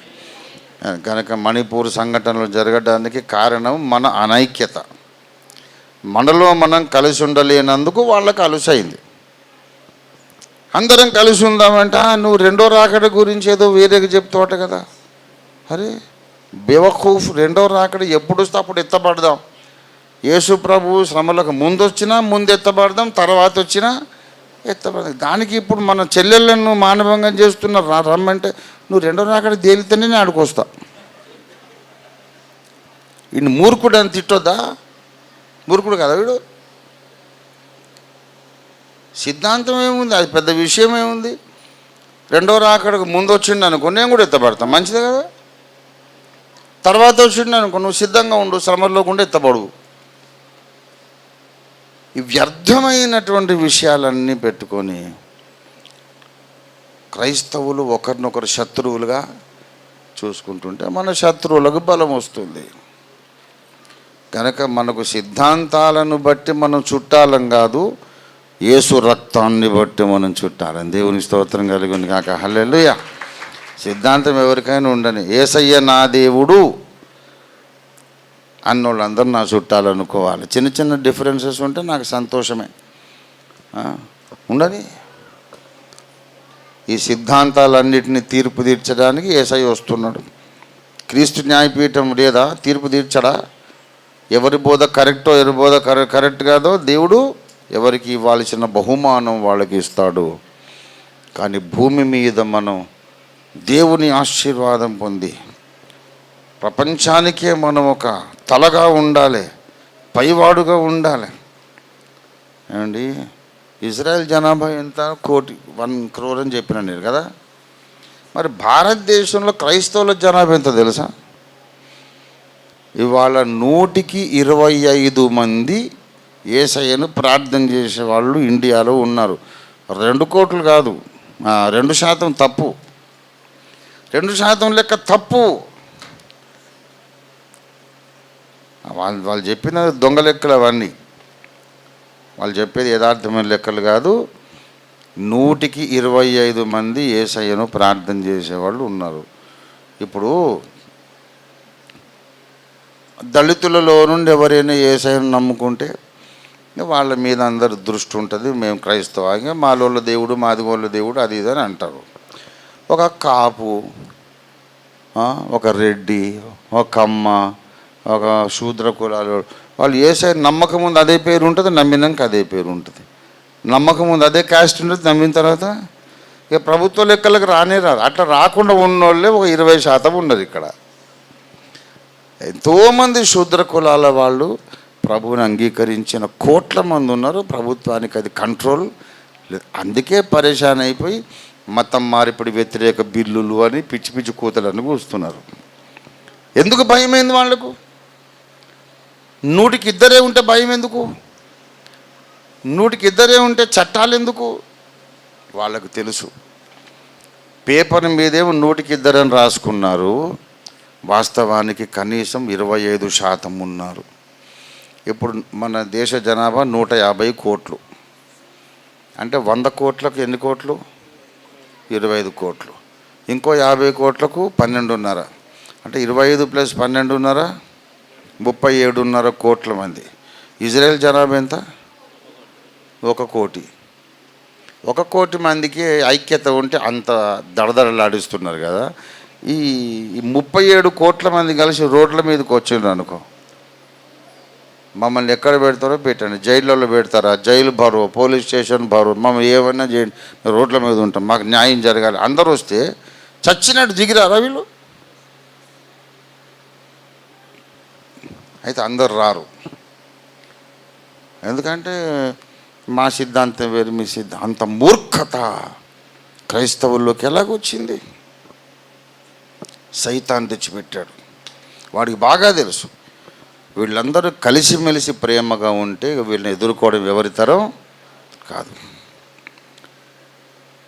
అరబ్ దేశాలలో ఒక్కో దేశానికి 50 లక్షల జనాభా, 70 లక్షల జనాభా, 1 కోటి జనాభా ఇట్లా ఉన్నారు. మనకి 150 కోట్లు. ఒక 10 అరబ్ దేశాలు కలిసినంత జనాభా ఇప్పుడు ఇండియాలో క్రైస్తవులు ఉన్నారు. అందరికీ మనం అంటే అలుసు. క్రైస్తవులకు ఇండ్లు ఇయ్యము, క్రైస్తవులకు భూములు అమ్మం, క్రైస్తవులను అసలు ఇంట్లోకి రాని, ఊర్లోకి రాని. ఎందుకు ఇదంతా ఈ పిచ్చివాగుడు? ఎందుకంటే మనం కలిసి ఉండము గనుక. అందుకే మనం ప్రార్థన చేయాలి. ఇప్పుడు నేను పిలుపునిస్తున్నా అందరు రండి అని నేను అనడంలే. నేను పిలుపునిస్తున్నా రండి అని అంటే మరి లీడర్ ఇవ్వడని అంటాడు వాడు ముందే. మరి నువ్వు లీడర్ ఉండంటే మరి నాకంత సీన్ లేదు కదా అంటాడు. మరి నేను లీడర్ అంటే నువ్వు నాకు ఇష్టం లేదు కదా అంటాడు. అందుకని ఇప్పుడు రండయ్యా అని నేను అనడం లేదు. నేను కోరేది ఏమిటంటే కలిసి ఉండాల్సిన ఆవశ్యకత అందరికీ దేవుడు తెలియపరచాలని మనం ప్రార్థన చేద్దాం. దేవుడు అందరితో మాట్లాడాలి. అన్ని డినామినేషన్ల నాయకులతో, అన్ని డినామినేషన్ల విశ్వాసులతో దేవుడే దిగొచ్చి మాట్లాడాడనుకో వినరా వాళ్ళు? మనం చెబితే ఎవరు వినరు, కానీ దేవుడు చెప్తే అందరూ వింటారు. ఇక మనం చిన్నోళ్ళు, మనం చెప్తే ఎవరు వినరు కనుక మనం మోకరించి దేవునికే ప్రార్థన చేయాలి. ప్రభువా, అన్ని సంఘాలతో నువ్వే మాట్లాడు, ఒక అద్భుత కార్యము జరిగించు. శరీర సంబంధ ఇశ్రాయేలులాగా ఆత్మ సంబంధమైన ఇశ్రాయేలును కూడా తలగా చేయనైనా వారిని పైవారుగా చెయ్యి, వారు చేసే కార్యమంతా ఆశీర్వదించు అని మనం ప్రార్థన చేద్దాం. ఇవాళ నేను చెబుతున్న క్రైస్తవులు దీవించబడకపోవడానికి కారణం ఏంటంటే మనము అబ్రహాము వంటి ధనవంతులం కావాలి. ఆ లూకా 16లో ఉన్న ధనవంతుల్లాగా కాదు, దేవుని పట్ల విధేయత కలిగిన ధనవంతులమైతే ఇక్కడ రాజులమే, అక్కడ రాజులమే. దేవుని స్తోత్రం కలుగును గాక. ఆ స్థితికి క్రైస్తవులందరూ రావాలి. అలా రావాలంటే ఏం చేయాలంటే ఏదన్నా ఒక బిజినెస్ చేయాలి.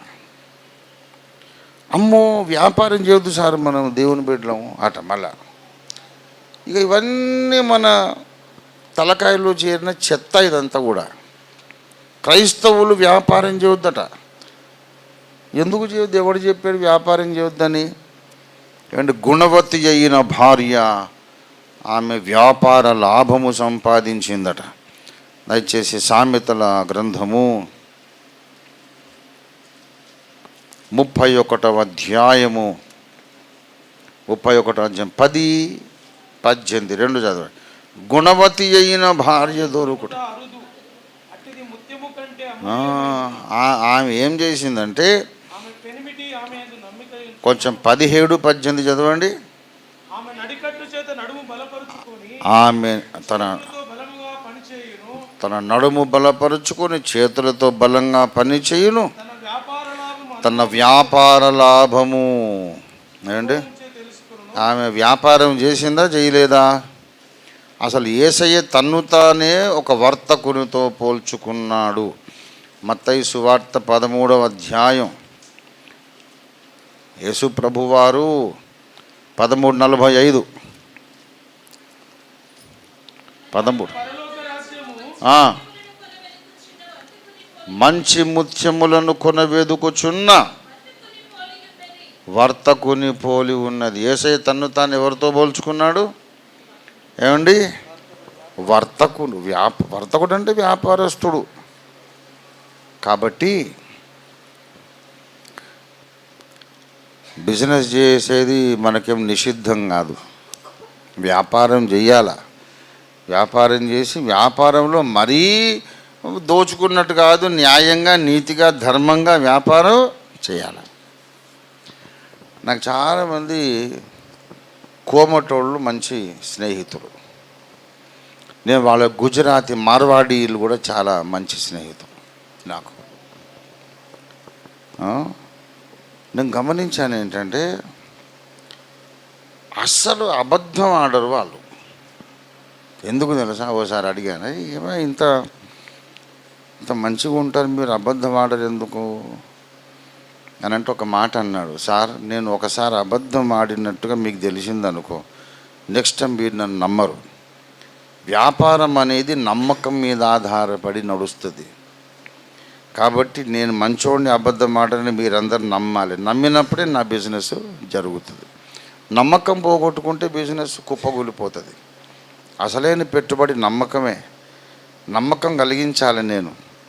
కాబట్టి నేను మిమ్మల్ని మోసం చేసినట్టు ఒక్కసారి మోసం చేయగల, రెండోసారి అయిపోయి నీకు నా రిలేషన్షిప్ లేదు ఇంకా అని అంటారు అన్నమాట. ఒకసారి వెళితే ఆప్యాయంగా పలకరిస్తారు, డబ్బుల దగ్గర ఖచ్చితంగా ఉంటారు, ఇంత అయినసారి బిల్లు ఇంత ఇవ్వాలి. దేవుని బిడ్డలారా, మనం వ్యాపారం అనగానే తప్పు అనుకోవద్దు. ఇప్పుడు మనకి ఎట్లయిపోయిందంటే వ్యవసాయం తప్పు, వ్యాపారం తప్పు, రాజకీయం తప్పు, డబ్బులు వచ్చేది ఏదైనా తప్పు. మరి ఒప్పు ఏంటంటే అమెరికాకి లెటర్ రాసుకో, అదొక్కటే పుణ్యం. అమెరికాకి లెటర్ రాసుకుంటే పుణ్యం. ఇక ఎన్నన్న పైసలు వస్తే అంత పాపం. అక్కడి నుంచి పైసలు వస్తే, అమెరికా నుంచి వస్తే చాలా పుణ్యం. ఇట్లా నేర్చుకున్నారు. ప్రతి క్రైస్తవుడు ఒక బిజినెస్ పెట్టాలని నేను చెప్తున్నా. ప్రతి క్రైస్తవుడు బిజినెస్ పెట్టాలి. బిజినెస్లో వచ్చినటువంటి డబ్బు చేత సువార్త ప్రకటించాలి. దేవునికి స్తోత్రం కలుగును గాక. మన మైండ్ సెట్ మారాల. అప్పుడు మనం ఇశ్రాయేలులాగా ప్రపంచానికి అగ్రగామి అయిపోతాం. లేకపోతే యేసయ్య వచ్చిన దాకా ఇంతే. బీద లాజర్లాగా ఉంటే పుణ్యము, బీద లాజర్లాగా ఉంటే నీ కర్మ, మరి ఏం చేస్తావు. కానీ నేను అబ్రహాము వంటి మహారాజునై, ధనవంతునై, దేవుని చిత్తం నెరవేరుస్తా అనే తీర్మానం మనకుంటే దేవుడు మనల్ని ఆశీర్వదించడానికి ఇష్టపడుతున్నాడు. దేవునికి స్తోత్రం కలుగును గాక. నీ గంప, నీ పిండి పిసిగే తొట్టి ఆశీర్వదింపబడును. నీ దగ్గర పశు సంపద, దుక్కిటెద్దులు, గొర్రె మేకల మందలు దీవించబడును. నువ్వు ఇంట్లోంచి బయటికి పోయేటప్పుడు ఆశీర్వదిస్తానన్నాడు, మళ్ళీ వచ్చేటప్పుడు దీవిస్తాన్నాడు. దేవుని స్తోత్రం కలుగును గాక. నువ్వు చేసే కార్యమంతటిని ఆశీర్వదిస్తాడు. కనుక నువ్వు చేసే కార్యమంతటిని దీవించాలంటే మనం ఏదో కార్యమైతే చేయాలి కదా. ఏమండి, ద్వితీయోపదేశ కాండము 28లో మళ్ళీ ఒకసారి చూద్దాం దయచేసి. 28:12 యెహోవా నీ దేశము మీద వర్షము దాని కాలమందు కురిపించుటకును నీవు చేయు కార్యమంతటిని ఆశీర్వదించుటకు ఆకాశమను తన మంచి ధన నిధిని ఎందుకు తెరుచును? నీవు చేయు కార్యమంతటిని ఆశీర్వదించుటకు. చెప్పండి, దేన్ని ఆశీర్వదిస్తాడు? నీవు చేయు కార్యమంతటి. అంటే ఏదో కార్యమైతే చేయాలి కదా, ఏదో కార్యం చేయాలి కదా, చేసి దాన్ని దీవించమన్నారు. నాకు తెలిసిన ఒక అబ్బాయి ఉన్నాడు మా కాలనీలో, మహబూబ్ నగర్ నుంచి వచ్చాడు. ఇంటర్మీడియటే చదువుకున్నాడు. ఇక ఏం దిక్కు లేక వచ్చి అక్కడ ఆటో కొనుక్కున్నాడు. చాలా మంచివాడు, ఎప్పుడు నీట్గా శుభ్రంగా ఉంటాడు. ఒక సిగరెట్ లేదు, ఏ దురలవాటు లేదు. బయట హోటల్లో ఎక్కడ ఛాయ్ కూడా తాగడు. ఇంట్లో వండుకొని తెచ్చుకున్నటువంటి ఆ సద్ది అన్నము, పెరుగు అన్నము, ఆవకాయ ముక్క అదే తింటాడు.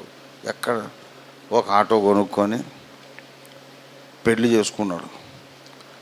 పెళ్లి చేసుకున్న తర్వాత ఆ అమ్మాయి, నేను 10th క్లాసు, మరి నేను బాగా చదువుకోవాలనుకున్నా, మా అమ్మోళ్ళు ఏం బలవంతంగా పెళ్లి చేశారు నాకు. అంటే పర్లేదు, నేను చదివిస్తానని ఆమెను BA దాకా చదివించాడు. చదివించిన తర్వాత ఇక ఆ అమ్మాయి వండి పెడుతుంది, ఈయన సర్ది మూట తెచ్చుకుంటాడు. చాయ్ తాగడు, సిగరెట్ లేదు, ఏమీ లేదు. ఎప్పుడు శుభ్రంగా నీట్గా ఉంటాడు. మరి పైసలు అన్నీ ఏం చేస్తున్నాడంటే రోజు కొంత కూడబెట్టి ఒక చిట్ ఫండ్ వేశాడు. చిట్ ఫండ్ లేపి డబ్బులు వస్తే దానికి ఇంకో ఆటో కొన్నాడు. ఇంకో ఆటో కొని దాన్ని ఇంకోటి కిరాయికి ఇచ్చాడు. ఈయన ఒకటి నడుపుకుంటాడు, ఈ డబ్బులన్నీ ఈయనవే. వాడు రోజుకో 100 రూపాయలు ఇస్తాడు. అది ఇంకో చిట్ ఫండ్ వేసి 4 ఆటోలేమో కిరాయికి నడిపిస్తారు, ఒకటేమో సొంతగా. 5 ఉన్నాయి ఆయనకు ఆటోలు.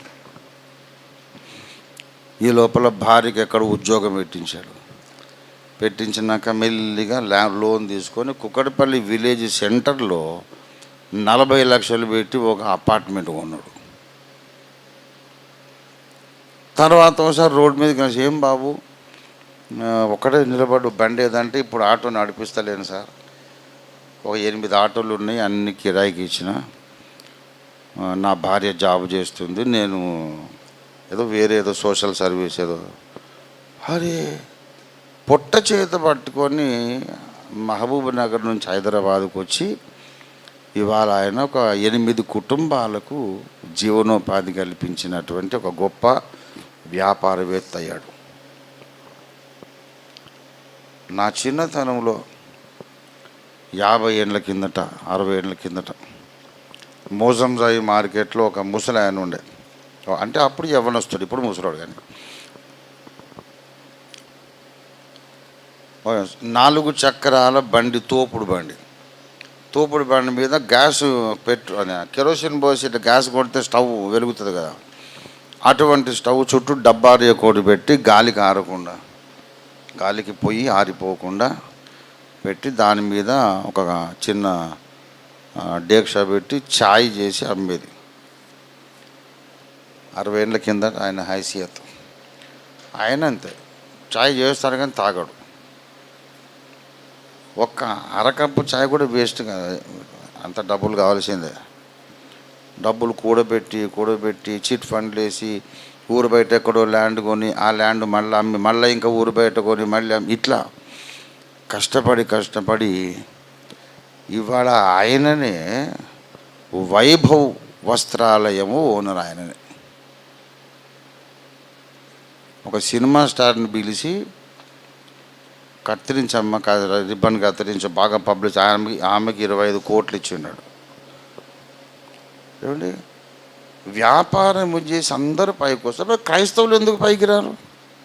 ఎందుకంటే బీదలాజరు మనకు ఆదర్శ పురుషుడు. బీదలాజరు మనకు ఆదర్శ పురుషుడు అన్నట్టు.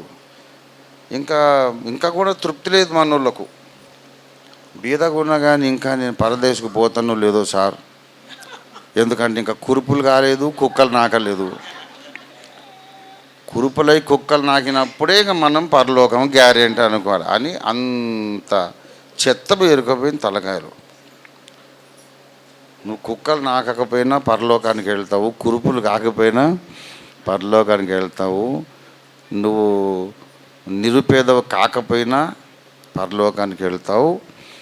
నీకు యేసయ్య ఉండాలి. దేవునితో సమాధానపడి నువ్వు వ్యాపారం చేసినా వ్యవసాయం చేసినా నువ్వు చేసే కార్యమంతటిని యేసయ్య ఆశీర్వదిస్తాడు. అప్పుడు నువ్వు పాతాళంలో ధనవంతునివి కాదు, పరదేశంలో ధనవంతునివి. దేవునికి స్తోత్రం కలుగును గాక. ప్రతి క్రైస్తవుడు అబ్రహాములాగా ఉండాలని ఎవరి ప్లాన్ ఇది? దేవుని ప్లాన్.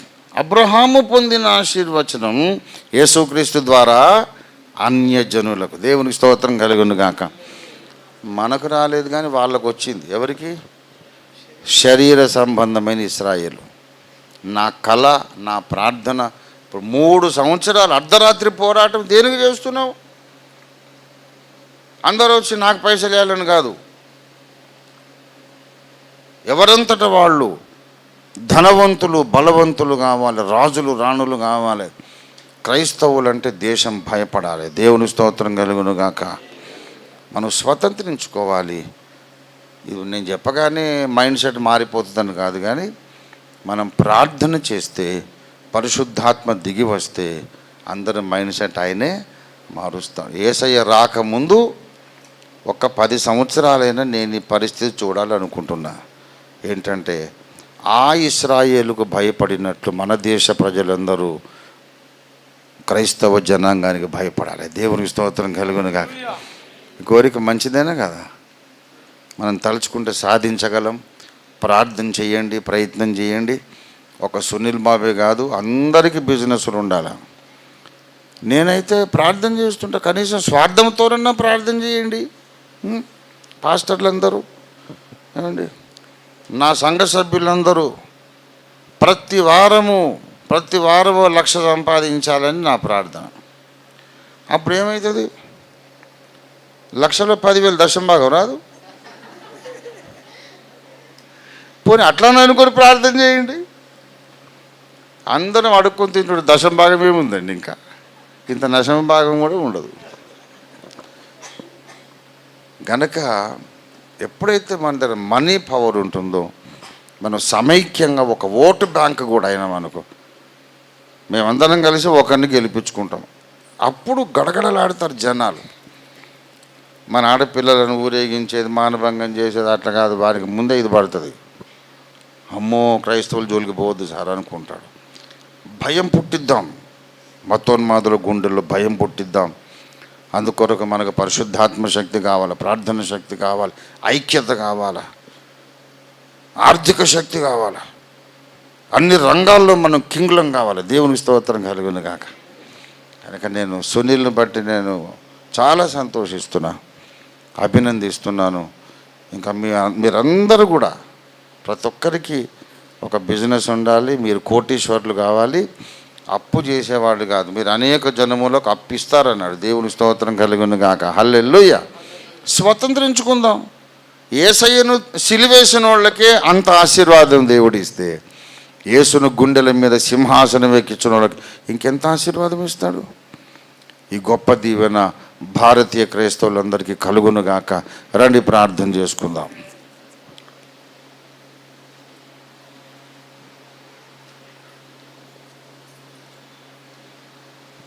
స్తోత్రము నాయనా, మా పరిశుద్ధ పరమ తండ్రి, పరమరాజా, క్రీస్తు రాజా, నీకు వందనములు చెల్లిస్తున్నాం. హల్లెలూయా, హల్లెలూయా, హల్లెలూయా.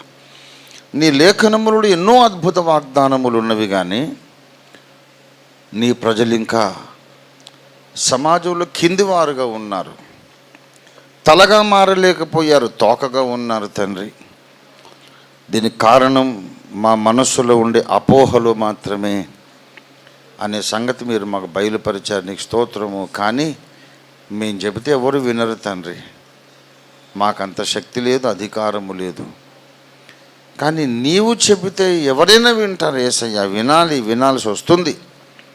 అందరి హృదయములు నీ చేతిలో నీటి కాలువలాగా ఉన్నాయి, ఎటైనా తిప్పుతావు. నీకు స్తోత్రం. ఎవరిని కరుణించగోరుదునో వారిని కరుణిస్తాను, ఎవరిని కఠినపరచగోరుదునో వారిని కఠినపరుస్తానన్నా. గొప్ప తండ్రి, భారతీయ క్రైస్తవులందరి మైండ్ సెట్ మీరు మార్చండి. సిద్ధాంతాలు పక్కన పెట్టి యేసు రక్తాన్ని బట్టి మేమందరం బంధువులమని ఏకం కావడం అవసరం అని అన్ని డినామినేషన్ల క్రైస్తవ సభ్యులకు, నాయకులకు మీరు తెలియపరచండి. వారికి కొత్త మనసు అనుగ్రహించండి. ఎందుకు మేము ఇంతకాలం దూరం ఉన్నాం? రండి మనం కలిసిపోదాం. యేసయ్య నా దేవుడు అన్న వాళ్ళందరూ ఏక కుటుంబం అయిపోదామని భారత క్రైస్తవ సమాజం అంతా ఏకమగుటకు సహాయం చేయండి. భారత క్రైస్తవ సమాజం అంతా కూడా వ్యాపారవేత్తలై కోటీశ్వర్ల ఒకటికి సహాయం చేయండి. భారత క్రైస్తవ సమాజం అంతా ఆ మధ్యప్రాచ్యములోని శరీర సంబంధ ఇశ్రాయేలు కంటే కూడా శత్రువులకు భయము పుట్టించగలిగే శక్తివంతమైన సమాజంగా మారడానికి సహాయం చేయండి తండ్రి. ఇప్పుడు భయపడే సమాజంగా ఉన్నారు నీ ప్రజలు. కాదు భయపడే వాళ్ళుగా కాదు, భయపెట్టే వాళ్ళుగా మేము మారినట్టుగా, ఎదుగునట్లుగా సహాయం చేయండి. ఆశీర్వాదము, శాశ్వత జీవం అక్కడ ఉండాలి అని నువ్వు చెప్పిన ఆ స్థలముగా భారతీయ క్రైస్తవ సంఘమును మీరు తయారు చేయమని, ఆశీర్వదించమని యేసు పరిశుద్ధ నామంలో స్తుతించి ప్రార్థిస్తున్నాం తండ్రి. మన తండ్రి అయిన దేవుని ప్రేమ, సర్వ జగద్రక్షకుడైన యేసునాథుని అనంత కృపా, పరిశుద్ధాత్మ దేవుని తోడి దివ్య మనోహర సహవాసము చేరువచ్చిన మనకందరకు, భూలోకమందలి సకల భక్త కోటికి ఇప్పుడు ఎల్లప్పుడూ సదాకాలం తోడై ఉండును గాక. ఆమేన్. యేసు రక్తమునకే జయం. ప్రభు యేసు రక్తమునకు జయం. Hallelujah, hallelujah. ఆమేన్.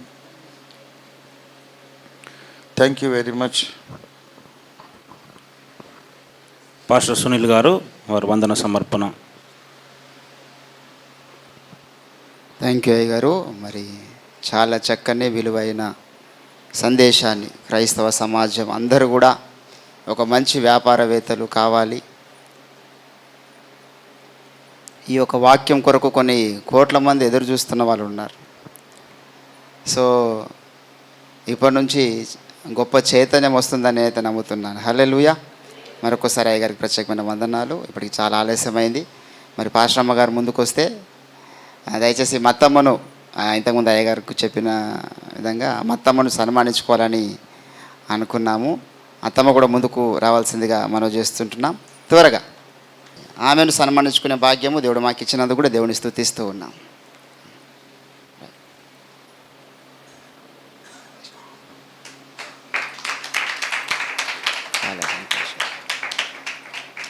అక్కడ వేణు రైట్. అదే రీతి చెప్తావు ఏమన్నా? అదే రీతిగా మానసమ్మను కన్న తల్లి బాలమ్మనమ్మ అయితే పెంచిన తల్లి నిర్మలమ్మ. సో పెద్దత్తమ్మ కూడా ముందుకు రావాల్సిందిగా ప్రేమతో మనవి చేస్తుంటున్నాను. మామ మీరు కూడా ముందుకు రండి. సో పుట్టిన తర్వాత ఏమైనా తీసుకెళ్ళి పెంచి పెద్ద చేసి మరి ఉన్నతమైన చదువులు బీటెక్ వరకు కూడా మరి మా పెద్దత్తమ్మనే చదివించింది, పెద్ద చేసింది. సో వారు కూడా మా మధ్యలో ఉండడం ఎంతో సంతోషకరమైనటువంటి విషయం. వారిని కూడా సన్మానించుకోవాలని ఆశపడుతున్నాం శాలువాతో. మా మామ, పెద్ద మామ, పెద్దత్తమ్మ. అమ్మ రండి.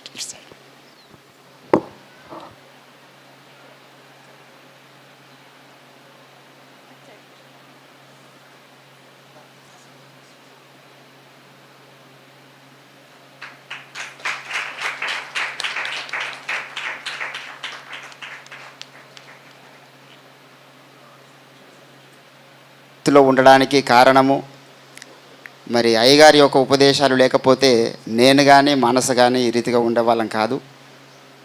ఎటువంటి బ్రతికినామో దేవునికి తెలుసు, మాకు తెలుసు. సో అయ్యగారు మమ్మల్ని ఒక చక్కటి మరి ఆత్మీయులుగా ఆయన సందేశాల ద్వారా మరిచి అయ్యగారు చాలాసార్లు ఒక మాట అన్నాడు, నాకు ఎప్పుడైతే మీరు నన్ను అత్తుకొని ఉన్నారో నాకు చాలా పెద్ద సన్మానం చేశారు మీరు, ఇంకా మీరు చిన్న చిన్న సన్మానాలు చేద్దన్నాడు. కానీ మా చిన్న హృదయ సంతోషం కొరకు అయ్యగారు కూడా సన్మానించుకోవాలని ఆశపడుతున్నా. దయచేసి వారు కూడా అంగీకరించాల్సిందిగా మనవి చేస్తాను.